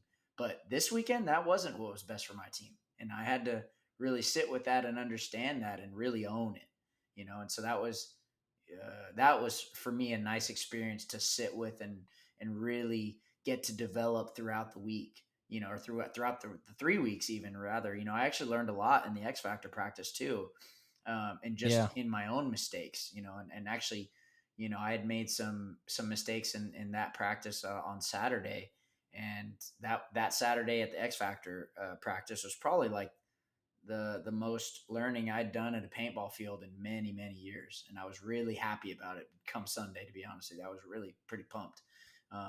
And nonetheless, I learned a lot throughout the tournament and the way it played out. And I'm really glad to have that in my body for the future.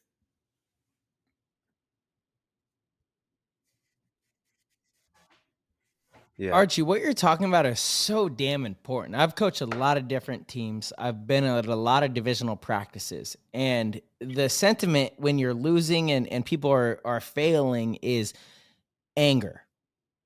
And that is, I can't wrap my brain around it, because to me, I'm actually angry if there's no anger at practice, in the sense of if you're winning everything. I'm like, hold on, no, this is not good. This isn't good for the event, right? This is not good for the tournament. Oliver, I know you could speak to this. This is the best practices you get are when you lose a ton. Because true champions, they learn from that. They say, okay, whoa, okay, I got hit there. All right, so we have to fix this part of our game plan. Or, hey, this is a potential issue if that, like you Right. you want to lose in practice, and you need to learn how to lose gracefully and maturely. And you have to be able to process that information and look at it without an ego of like, oh, I'm supposed to be winning. So like teams that I coach, and that sentiment to me just kills me, because I'm like, be happy with losses, learn from them, figure out, because you can learn. Archie, you said something special to us, right? And it was every single time you've been shot in the last 2 weekends, weekend 1, weekend 2, Thursday practice. Actually, sorry, it was Wednesday practice at World Cup. Every single time you were shot is an opportunity to learn how to be better on the field. That's brilliant. And it's 100% true. Right? That's exactly what it is. Like when you get shot, that's like, okay, whoa, I didn't realize that when I'm in this bunker, if I'm exposed at this angle trying to shoot at this person, the back right can shoot me. Or if I make it to the snake and I come up too soon on the inside, this bunker can shoot me. These are things that if you're conscious of, if you're thoughtful of, if you're like really trying to learn and be a student, you're just going to be better, and better. But if your ego is, oh, Right. I shouldn't have got shot there. Fuck it, I won't get shot again. Of it all, Then you're putting not it going to get together, better. And granted, You know, let's just like say it's you're at a such an practice and important thing. there's the other aspect of it. What if you go through Totally. a practice and you just beat Yes. the shit out of a team, right? Yeah, sure, you might not have got the reps, but at the same time, you can still play the devil's advocate with Not good what for you're you. doing and try to find holes in what you're doing, right? And that's the evolution of how to get the most out of whatever type of weekend at practice you had. Yes. You know what I mean? Yes. It's like Yes. just no matter what, you're Yes. trying to fucking find flaws, even if you didn't see them on the field, right? You Yes. still try to fucking pick it apart, pick yourself apart. Yeah. Yes. See, that's a big thing. That's a big thing. When we win, and you brought that up, Arch, is exactly. Let's play devil's advocate for the things you do right. Oliver, you make a big move through the center. Everything goes well. Do you think about like what could have gone wrong and how you could have combated that? No, I mean, no. Oliver's just flowing out there. Well, I was just kind of thinking like how, actually just multiple layers to this conversation, but like that's why I really love practicing my own team. Oh, I okay. feel like I get the best out of it because it's like if I'm practicing my team and they're stopping me from going through the center, or they're stopping me from getting in the snake, and they're shooting me off the break, and it's frustrating. It's They like are it's a too. double win, Right. Right. It's, I'm getting the education, and they're doing great, and they're on my team, Yeah.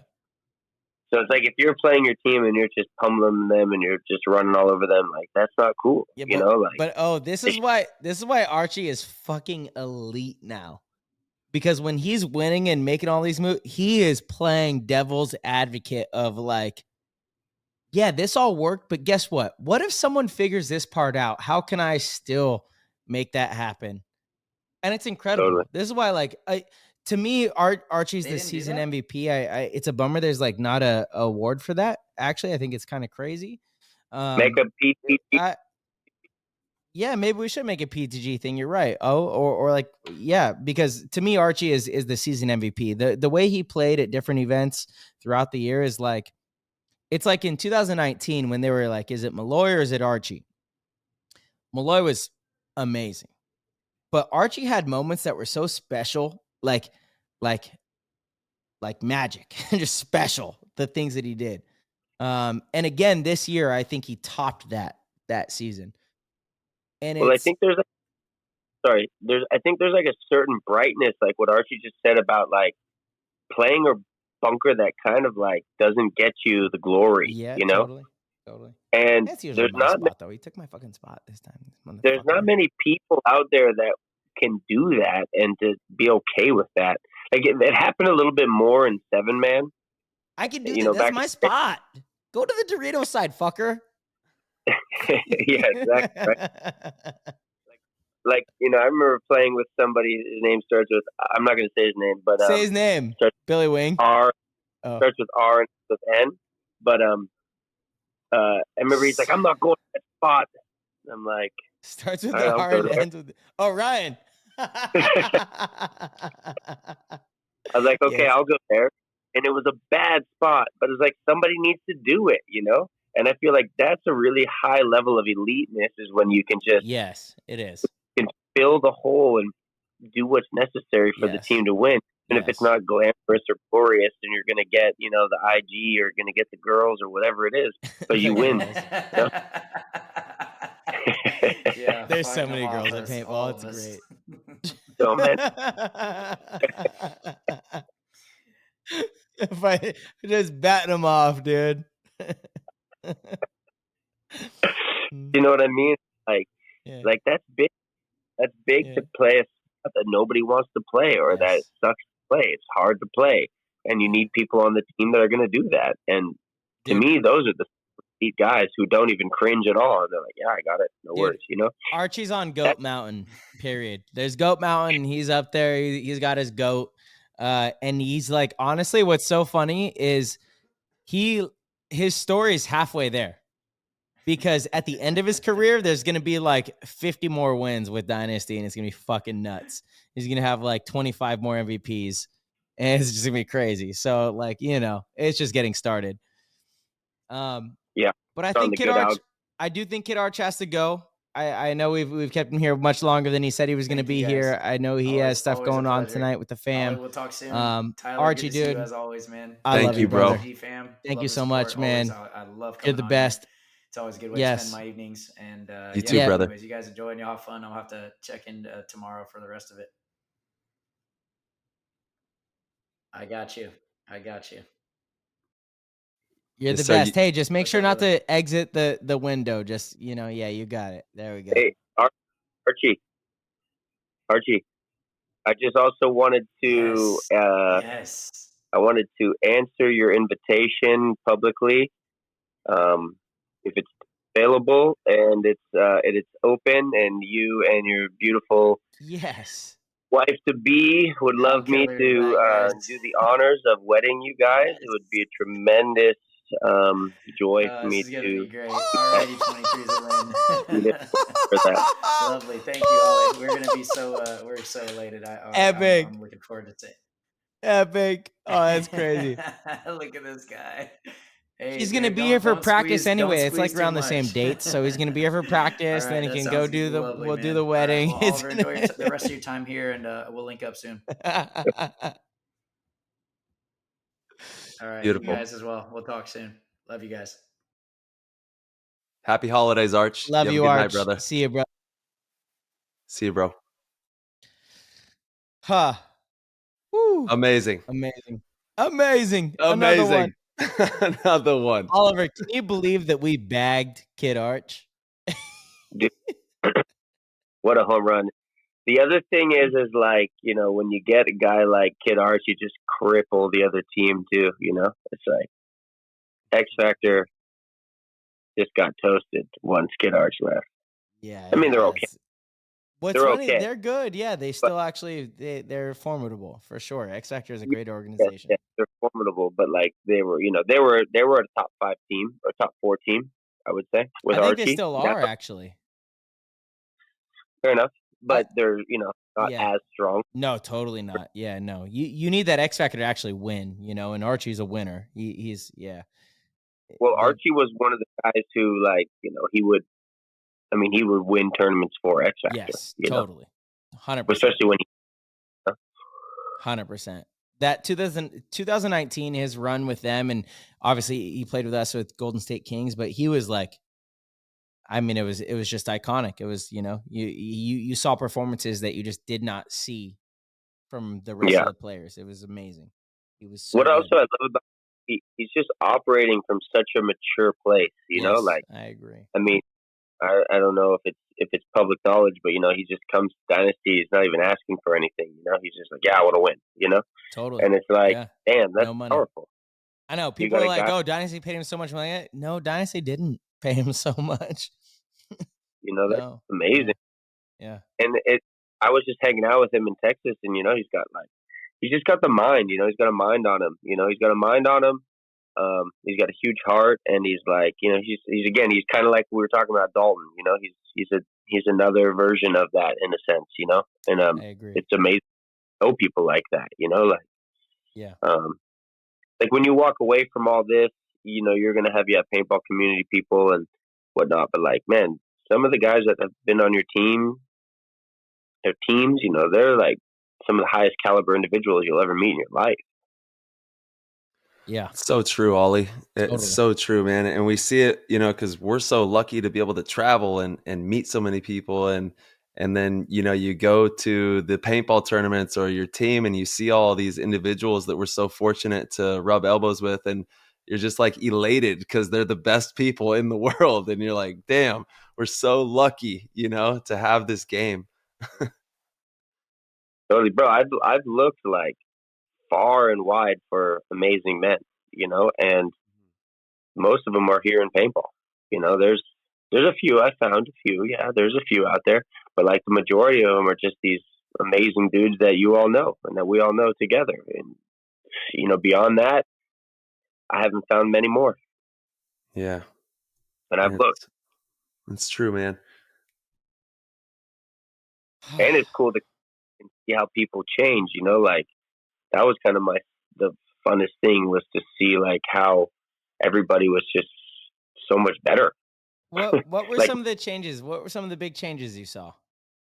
Well, I mean, like I will say, like the way that Yosh carries himself, like he's always had a certain way of carrying himself, or like the way that Yosh was operating was like phenomenal. Like it was like it's a level of enlightenment, like he's so just pristine and like so effortless and like funny and but also like so on point and so caring and so methodical at the same time, Yeah. It was just amazing to watch him. And even Ryan, like I think Ryan really something happened when he made his baby, and he just really matured to another level, and he's much more organized and takes care of things, and he's just much more solid of a dude, he's just more mature, so it's like, when you come back and you don't see someone for a certain amount of time and then you see them and you're like, whoa,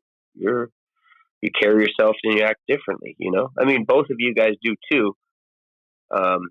But there's still more for you guys, and honestly, both of you guys have always been pretty mature, for the most part, like in a certain way, so especially around for paintball,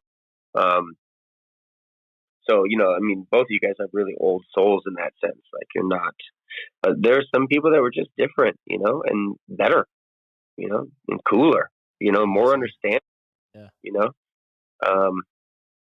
and we're down to earth. Like, I mean, the jokes that we can have, and things that we can say to each other, and like the humor that's involved in there. It's kind of a high level of of mind to be able to think and talk like that to each other, and to not get offended, of course. Dude, seeing you right here, Oliver, like you've been on the show for almost 2 hours now.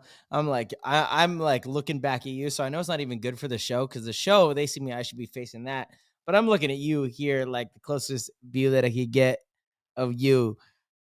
It just makes me like tear up every time, dude. You're like, fuck, you're the best. You're just the most I cried. I cried. enjoyable person to be around. You did, Bro. you Oh my cried. god, I cried so much on Sunday that I think I saved like 10 years off my life. Oliver, man, unbelievable. I Like cried a lot on truly. Sunday too, but not for the good reasons. Oh man, It still felt good though, I bet. you got to get it out. Oliver, tell Ollie, him he's supposed to be on Dynasty, dude. Just tell him he's supposed to We be all on know, Dynasty. we all know that. Everyone knows Tyler, it. This is where he's supposed to Tyler, be. Tyler bleeds blue. We all know it. Everyone knows he bleeds blue. dude, 100%. I'm burning fiery red. Let's go, Heat. Let's go, baby. Bleeds blue. Dude, No, it's been bro, because I think because you're the fucking man, and they need that. I mean, bro, it's so hard to do this for as long as most of you guys have been doing this. I mean, you guys have been doing this for a long time. Tyler, you had a little bit of a break, but like, I mean, Fedorov and these guys have been doing it for a long time. Ryan, a long time. It's tiring. I was tired. I was tired. Yeah, I never took a break from pro paintball. I played only 7-man for like 2 years where I didn't do the PSP. But I've always Mm-hmm. played the pro leagues. But you're right. Oh, it is. And to be pushing the pinnacle, which is always what I'm going for. And if you're trying to be the best, that's what you're going for, is pushing the pinnacle at all times. It is a lot of work and effort and care, and you got to be all in. And it takes everything. It takes everything you got. And if you're not willing to give everything you got, then you shouldn't be doing it. So it can be definitely taxing. But this, when you're in your heart and you're doing what you love and you enjoy that process, it's like effortless. And I'm just so grateful for this game, and to still feel that way, to still feel so inspired by paintball and hungry to do the extra little things. And I'm inspired by you, brother. I'm inspired by Marcelo. I'm inspired by my team. I'm so grateful for my organization, for the family. And paintball is just fucking fun, man. It is so much fun, and the league is potent. And I do want to ask you, like, you just birthed, your baby at World Cup for the first time, having, the booth there. What was that like? What was it like seeing everyone there showing love and like that whole experience for you? Yeah, thanks for asking. That was huge, man. I mean, definitely, without a doubt, Hormesis has been the guiding star for me coming back, entering back into the realm. So it's a godsend that has been developed, and I think it's part of you, right? It's part of the story. It's like, I remember like a while ago, I seen somebody who was like a business owner.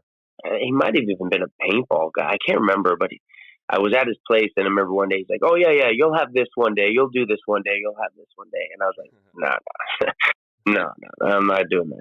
I don't want to do that."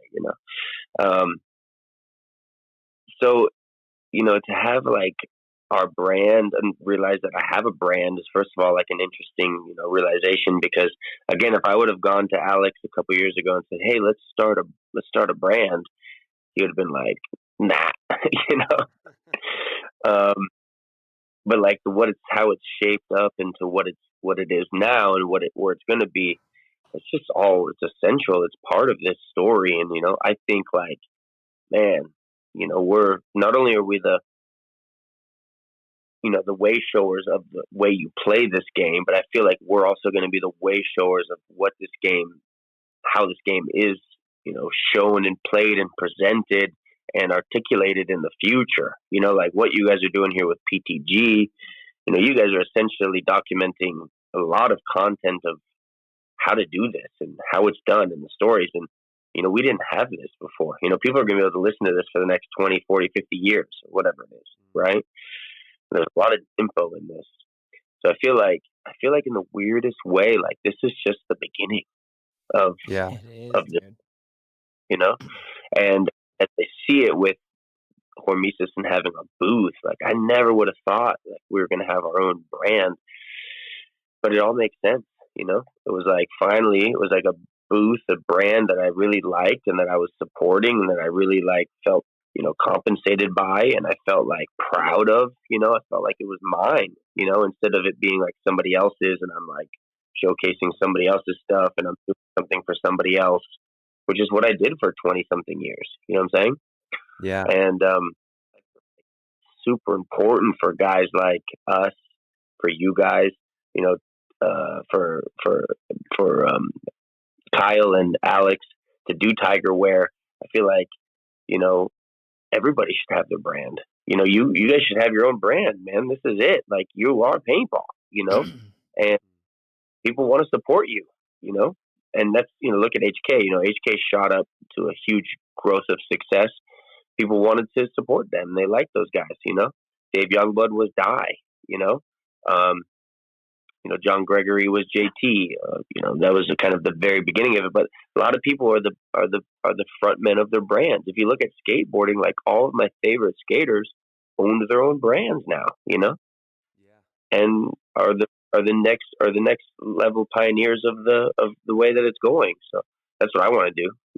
That's what I'm realizing I want to do. It's bigger than just being good at paintball. Now I want to own my own brand, and I want it to be the best brand, and I want to, I want to make it big, and I want to get people to, there's just a lot of things to do. Yeah. Well, we love that. Oh, and So actually, it was an honor. The Mole King, aka Tank Dangle, who makes the cool crystal danglers from the tanks and stuff. He's the Mole King in the Discord. He's wondering, paintball fashion is the future of paintball. Can you talk about dressing for the future and accelerating the timeline and what that's going to look like? Yeah, well, dude, that's so cool that he asked that. I mean, look, right? You're stylish, Marcelo's stylish, Archie's stylish. It's like, where do we identify? How do we identify? We don't really, we kind of have like a little bit of I don't know, a look, but we don't know what it is. And I'm not saying that Hormesis by any means is the only thing that you can identify with, but it's like there is some sort of common thread there that if you can make clothes that we can wear in public that are cool and that are unique and that are different, then we can identify as professional paintball players, and that could be a thing. Yes, I love that. And whereas in even the other day, I had this realization. I was looking for cleats at the Nike outlet in Orlando. They don't have cleats, and I'm like, how come they don't have cleats there? And I realized, like, dude, but nobody that's shopping there is actually playing football. They're like, they just want to wear Nike stuff, right? And it's like, man, we could do that with paintball. Like, let's figure out a fashion that's cool, where it's in like, people would want to dress like this, and it looks nice. I don't know. It's the Burberry, dude. I'm going to Cancun tomorrow, Oliver, and I have multiple Hormesis outfits for the damn night, and I can't wait, dude, because it's the coolest. That's why you're personally sponsored, bro. That's why we need you. I'm telling you, I look, I am a Hormesis factory player. Just put it here now on the show. Let them know that's me. I'm committed. I've got a 25-year contract. That's right. That's right. You don't even have to pay me. Just give me clothes. Just give me clothes. But I think to answer his question up there a little bit, I think we have to create it. So it's like that guy, myself, yes, Kyle, Marcelo, you, whoever it is, like, let's create it. Like, it's up to us. Like, Yes. thing is, like, it's in our hands right now to Dude, to block, to let it be what it wants to be. it is, man. And we back in the back and like take like the reason we did some of these things on Hormesis, or the reason I did some of these things, is because I was inspired by it when I was a kid. So like when I seen a guy wear a military jacket to the paintball field with patches, like that was iconic for me to go, damn, that guy's a paintball player. So let me make some jackets that are like super cool and robust and like will stand out and will make you feel like you're in the army, but you've never even gone to the army because you're really just a paintball player. Shit. Yeah. Dude, Ollie, which is actually, cool, man. You have to realize that's cool. Like paintball's No, cool. We're cool, dude. what you've done, I'm telling you, Oliver, I could see, like, truly, there is no doubt in my mind that all of a sudden you could just see, like, Hormesis is in Saks Fifth Avenue. It's in Totally. Nordstrom. I could see it. But you're so right. Like skating brands, I wore Volcom. I still wear Quicksilver. Because it's cool to make cool stuff that I just enjoy. It's a beachy vibe. It fits the lifestyle that I think that I want to portray when I wear my clothes. Like that's a thing. Totally. Paintball can have a very cool, but we've never had a cool paintball company with like look, I love HK, I love them. They've done something, but as far as like true fashion, true trends, no one's done it. Hormesis is doing it. And I see it. I've seen it from the very I'm like, oh yes, this is it. And really all the belief comes into you, man. This is you and Alex are it's just unbelievable. You and Alex are you and Alex. There's like nothing else needs to be said. You and Alex are you and Alex, and that's your company. And you guys are doing exactly what paintball needs. And it's amazing. Totally. This is the plan, man. It's all coming together. It's crazy. Yeah. Yeah, you need to send me some more Hormesis stuff though. Otherwise, like I mean, like what the fuck? Dude, you're gonna get a package every month, bro. Come on, dude. I need like pants. I have no pants. I have no pants. I have I have a kimono. I have some button ups. I have a hat. Come on, dude. I've got the ring. The ring is dope. The jewelry is sick. Like unbelievable. Hey, Tyler, I think he's a little drunk off his sniper whiskey, huh? A little bit. He's having some fun, baby. He's having fun. Ollie, come on. Dude, I was actually thinking about this, and it kind of ties into what he was talking about with the future. And, I think that there's going to be in the future a whole different line of gear specifically tailored for the professional ranks, because I see it moving more towards like you wear like, a tank top and some shorts, almost like a basketball player. And of course, not every player is going to want to look like that because it's going to be painful. And you're going to see a little bit more blood probably. But I think that with the pro ranks as it develops, if we want it to be super entertaining and kind of, if you think of it, paintball is kind of like a fight sport. It really is. It has a lot of fight to it. So I think if we accentuate that fighting style as well and make it like, and like I said, only for the pro players, they wear these like special jerseys and shorts, and it gets a little bit more bloody and a little bit more entertaining and wild in that aspect. I think that we could see something like that develop in the future.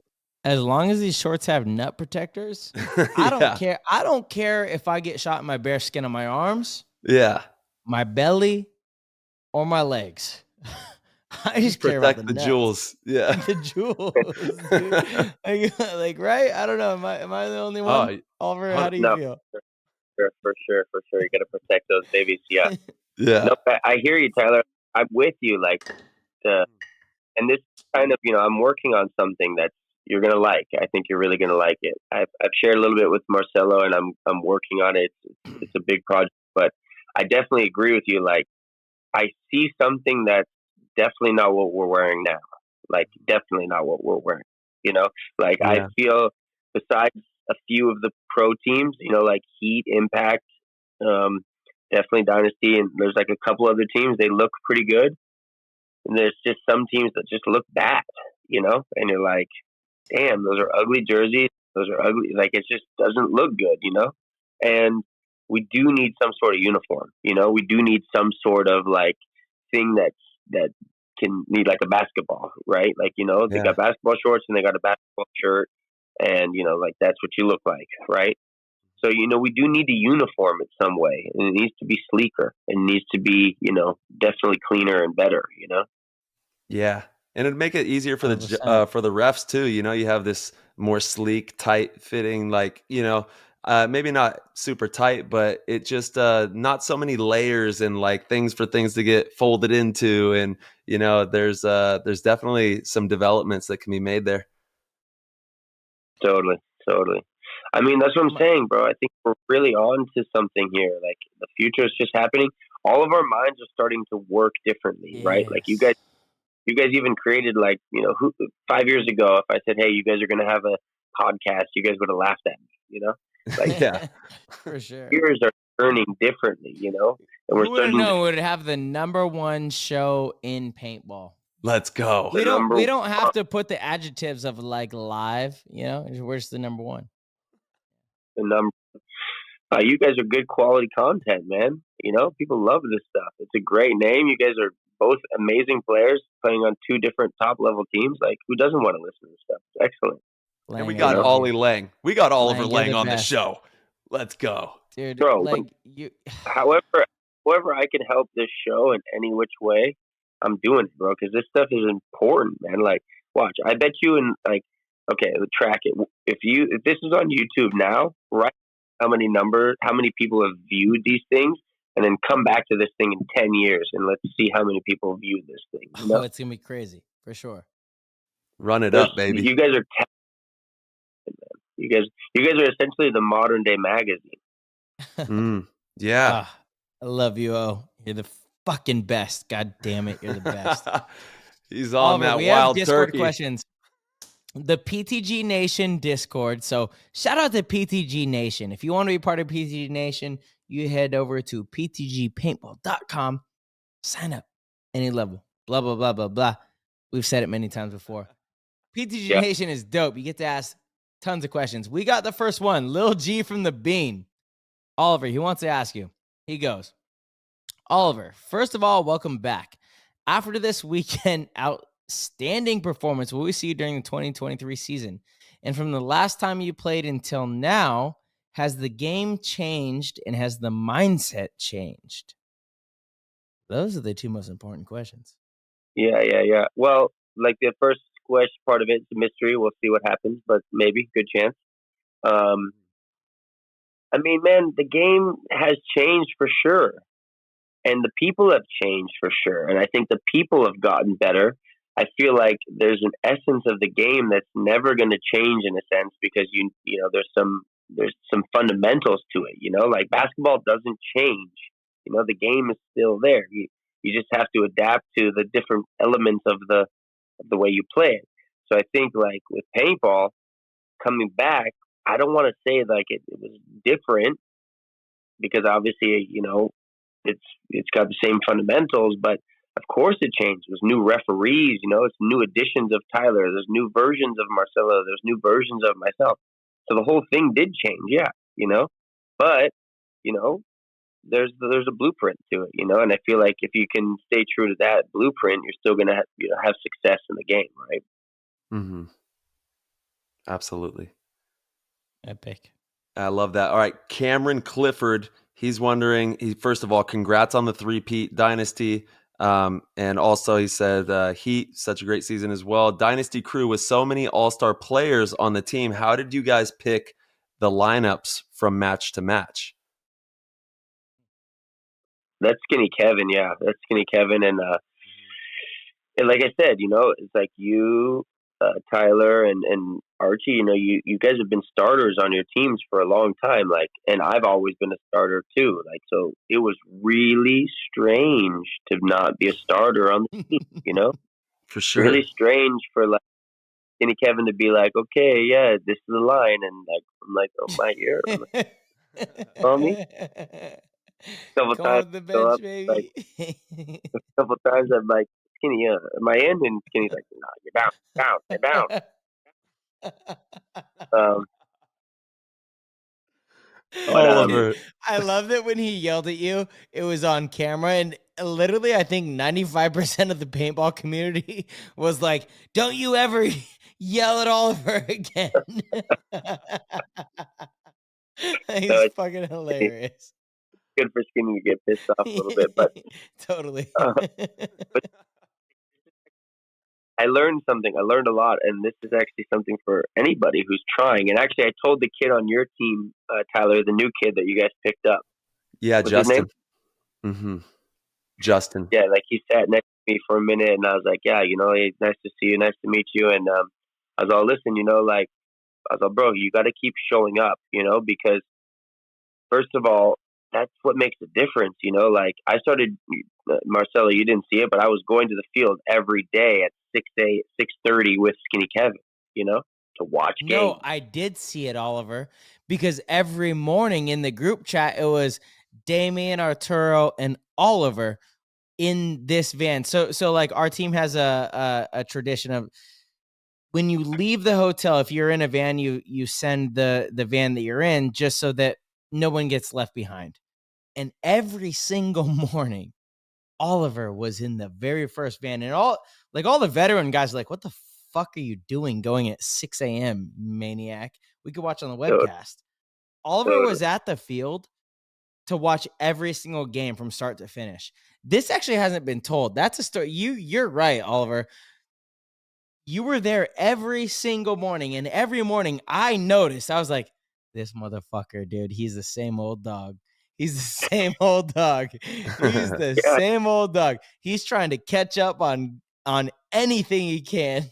That's right. And I had a team. So if you want to make a team, you got to be seen.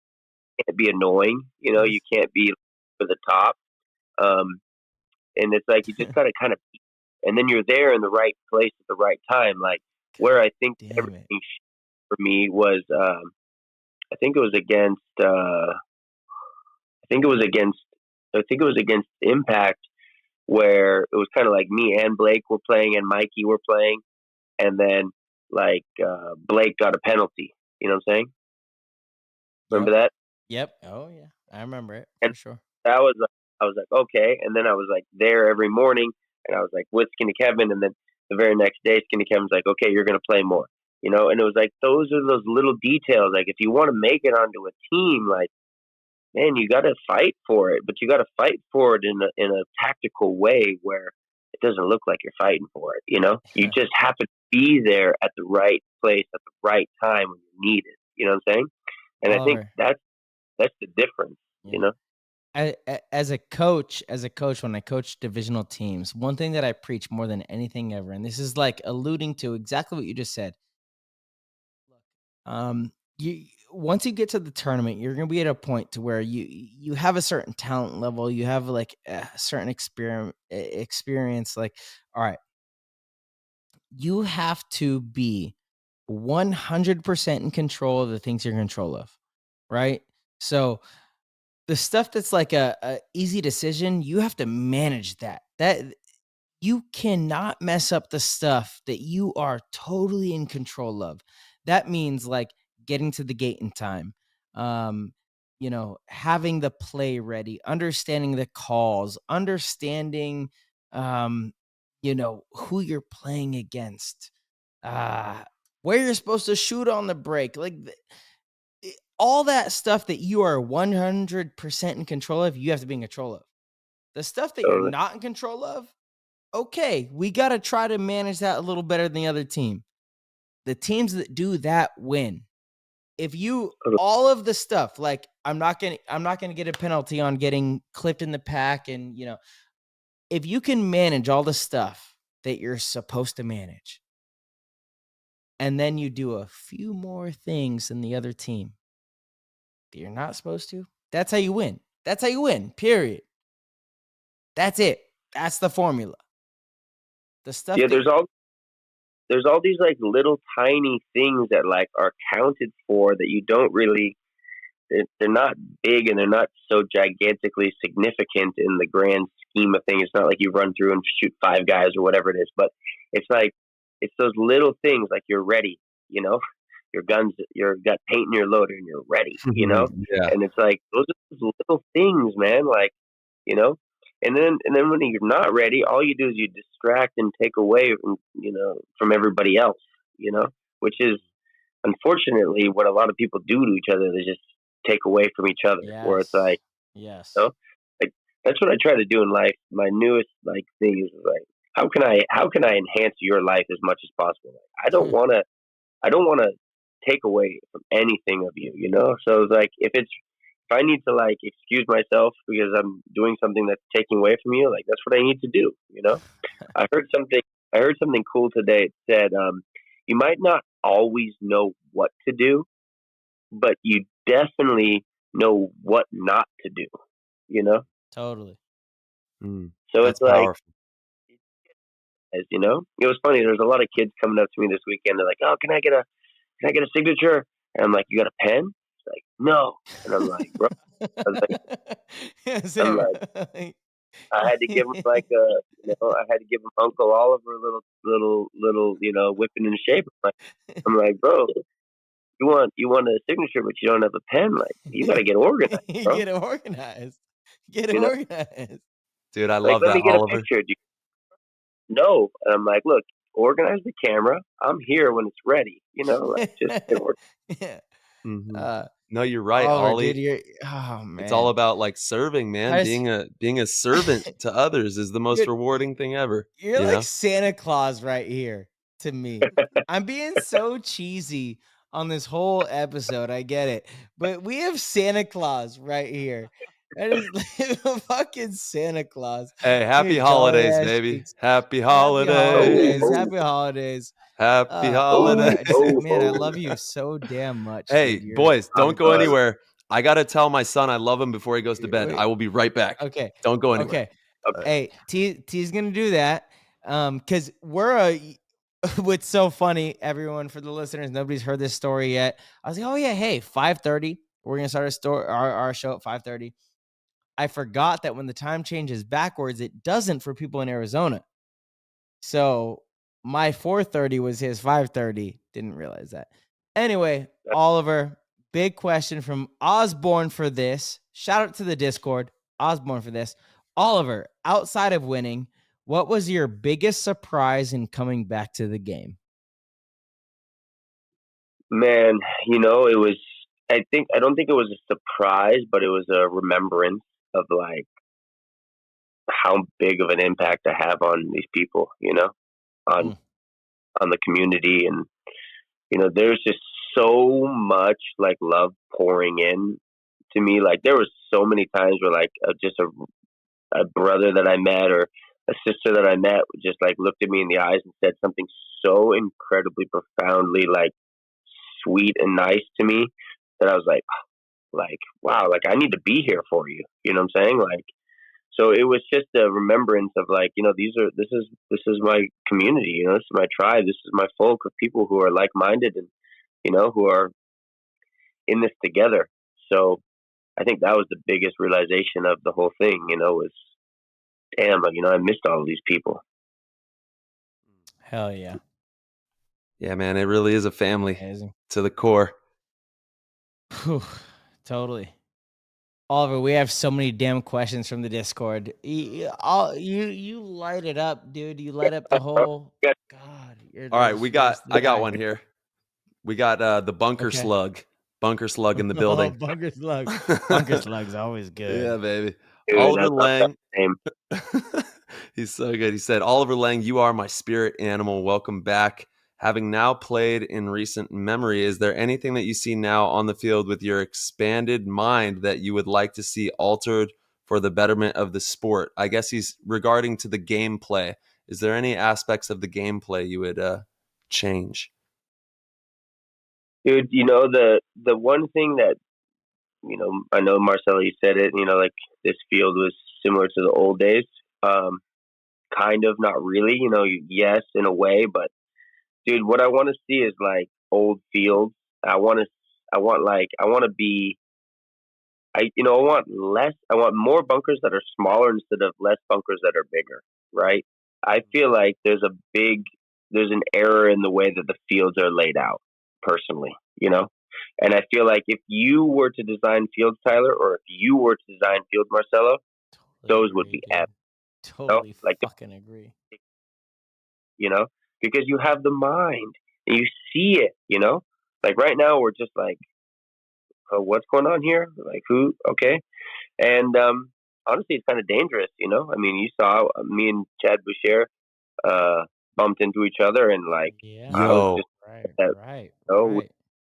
that we have eyes, Tyler, you and I could have done that. Like, how lousy would that be if, we shot each other's eyes out? Like, that's ridiculous.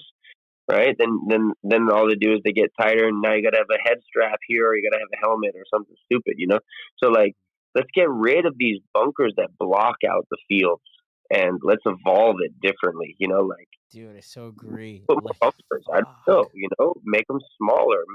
There's a lot of other options to do, and I feel like that will help the game a lot if that's the right thing. And I love bunker slug, because if I'm bunker slug's spirit animal, dude, that's epic.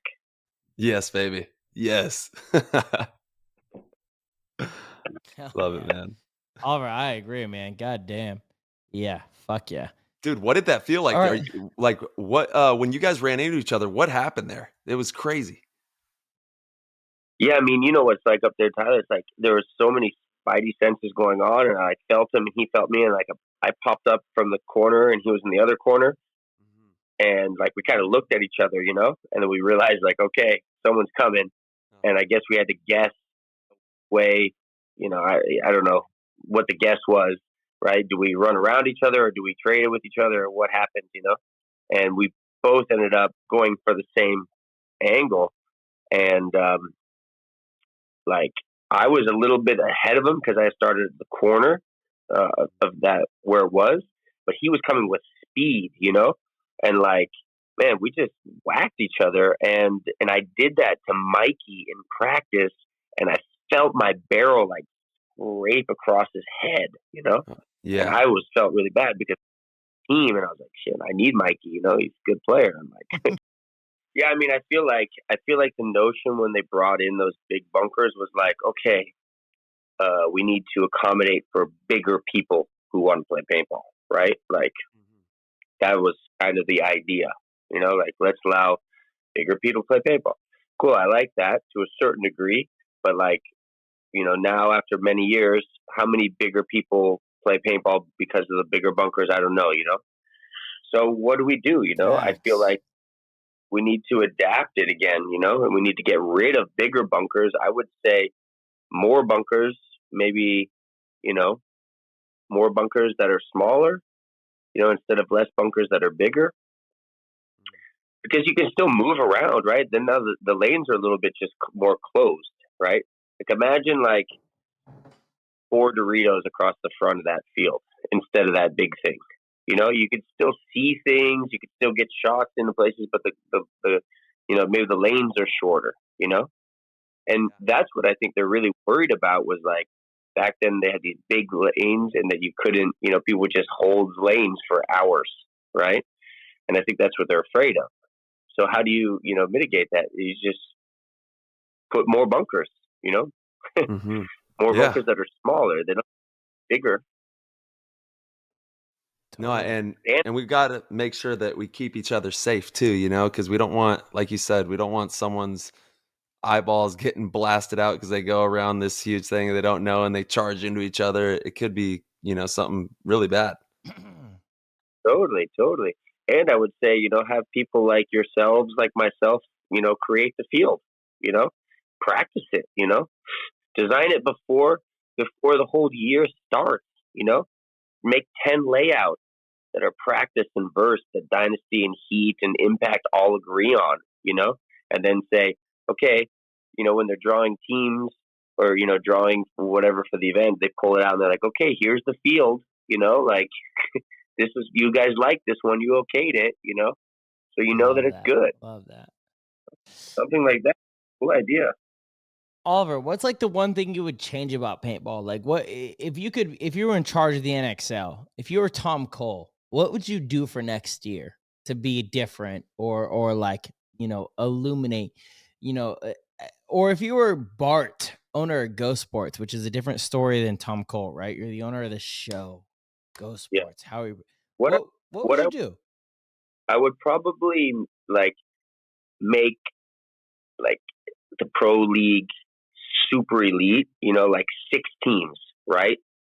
Like beef them up, get another. So there's 3 teams that are in the triad. You got X Factor, maybe you have like Revo, maybe you have Russians, whatever, and they just play more games against each other, and like put the other guys in the other divisions and help the other divisions get better, But like in the pro division, like when I watch, especially in Ghost Sports, and you guys are playing like, whatever some of these teams are, it's just straight up not so exciting, and it's just not, I don't know. I don't want to pay $10 to watch it, I'd rather watch play Heat like best out of 3 times or something, you know what I'm saying? And I'd rather have, and then, just like kind of what happened in the Champions Cup here, so what I would do is I would trim the fat. I would make the pros like just more elite, and I would, put more cash up there on the line for it. And I would, focus in heavily on like bigger point, like, more robust matches. So it's like, yeah, Dynasty plays Heat best of 3, right? Like, It'd be entertaining. in X ball, yes, maybe the better team, it definitely is gonna, win most of the time. But sometimes still, like look what happened against Aftermath, right? We almost lost to them, and I don't think they're a better team by any means, and I don't think they were playing better than us. They happened to have played us in that game pretty well, and it was a low score game, and we were like, Totally. trying to hit them. We gave them a little bit of a hope that they could beat us maybe. And, whatever. Granted, it was close, but we still beat them. But like, okay, let's do that best out of 3 times, and let's see what happens. Yeah. Mm-hmm. So what I would do is just beef it up. I'd get the pro thing super robust and like really tight, because you don't need, what's the point of having 10 or 20 pro teams and 15 of them suck, or not that good, just to say that there's a pro team in, Memphis, or say there's a pro team in wherever it is. It's like, people know they're not really a pro team, right? And I'm not trying to bag on them. I'm not trying to be a dick, but it's like, I feel like a lot of people show out for that, though. I feel like a lot of people are like, "Oh, our team's Memphis, so I'm gonna play more pro. I'm gonna play more paintball because I have a chance on being pro paintball team Memphis, Fizzlies." Maybe, but I mean, ultimately, also, what it's like to win an amateur. It's still really hard too. So, yeah, for sure. We just built a bunch of pro teams and called them, Totally. put it together and called them pro. It's just kind of a little bit, it's not so robust. I want to see good paintball. I want to see good paintball matches and good paintball players playing against each other. And if I'm going to play, I would play in that, And I feel like X Ball definitely is a cool format that, yes, the better team wins. And sometimes that doesn't exactly happen. But if you played more matches together and it was more showcased, like, I'd want to watch that. I would pay more money to watch that. I would pay more money to watch Heat play Dynasty, best out of 3 or best out of 5 than, watch the other matches, For sure. Yeah, that makes sense. And Quality then you can make the entertainment. prize package. Yeah, quality entertainment. I mean, when you're going to watch Heat play Dynasty, it's going to be a good game. This is for sure. It's like, it's like good players playing against good players, good coaches playing against good coaches, So, and I liked how this event was some serious money, that's a big deal. So I feel like that kind of creates another importance to the game, So if I was Bart, I would do all I could do to make the prize package, presentable. Totally. I mean, awesome. let's be honest. Let's say Bart owns Go Sports. He owns NXL or whatever it is, and let's say it was Heat playing Dynasty best of 5 matches, and it costs you $20 to watch it. I'd pay for that. You know how many people would pay? Wouldn't you?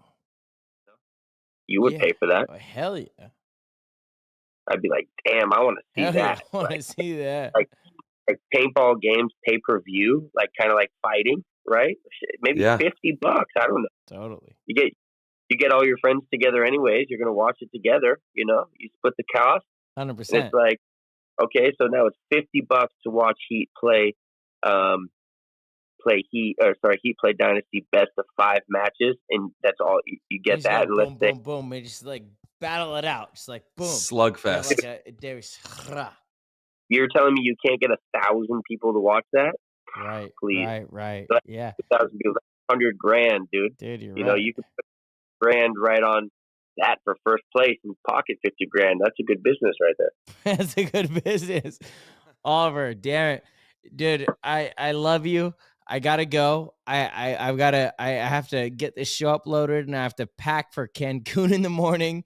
I'm fucking leaving in 10 minutes, basically. All right. I fucking love you guys. Tyler, I love you. You know how much I love you. Oliver, yeah, you baby. know how much I love you. All love. You're just the GOAT.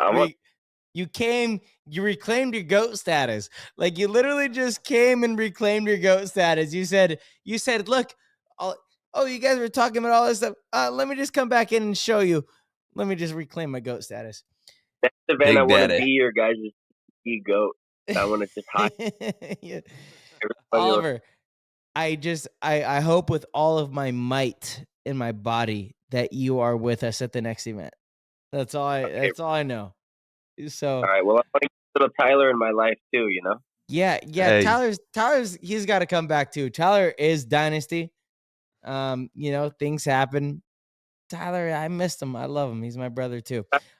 Contract with Heat now. Have you signed again? Did you do a new deal this year or what?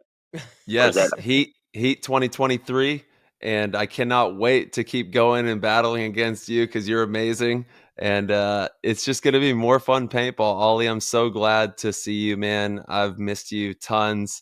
You're one of my favorite humans on this planet, and I hope that I just see a bunch more of you, man. The bestest ever. Great. It was crazy to like hug you for the first time, not seeing you for so long at the end of our game. You know, that was weird. Like, I was like, oh my God, dude. Yeah.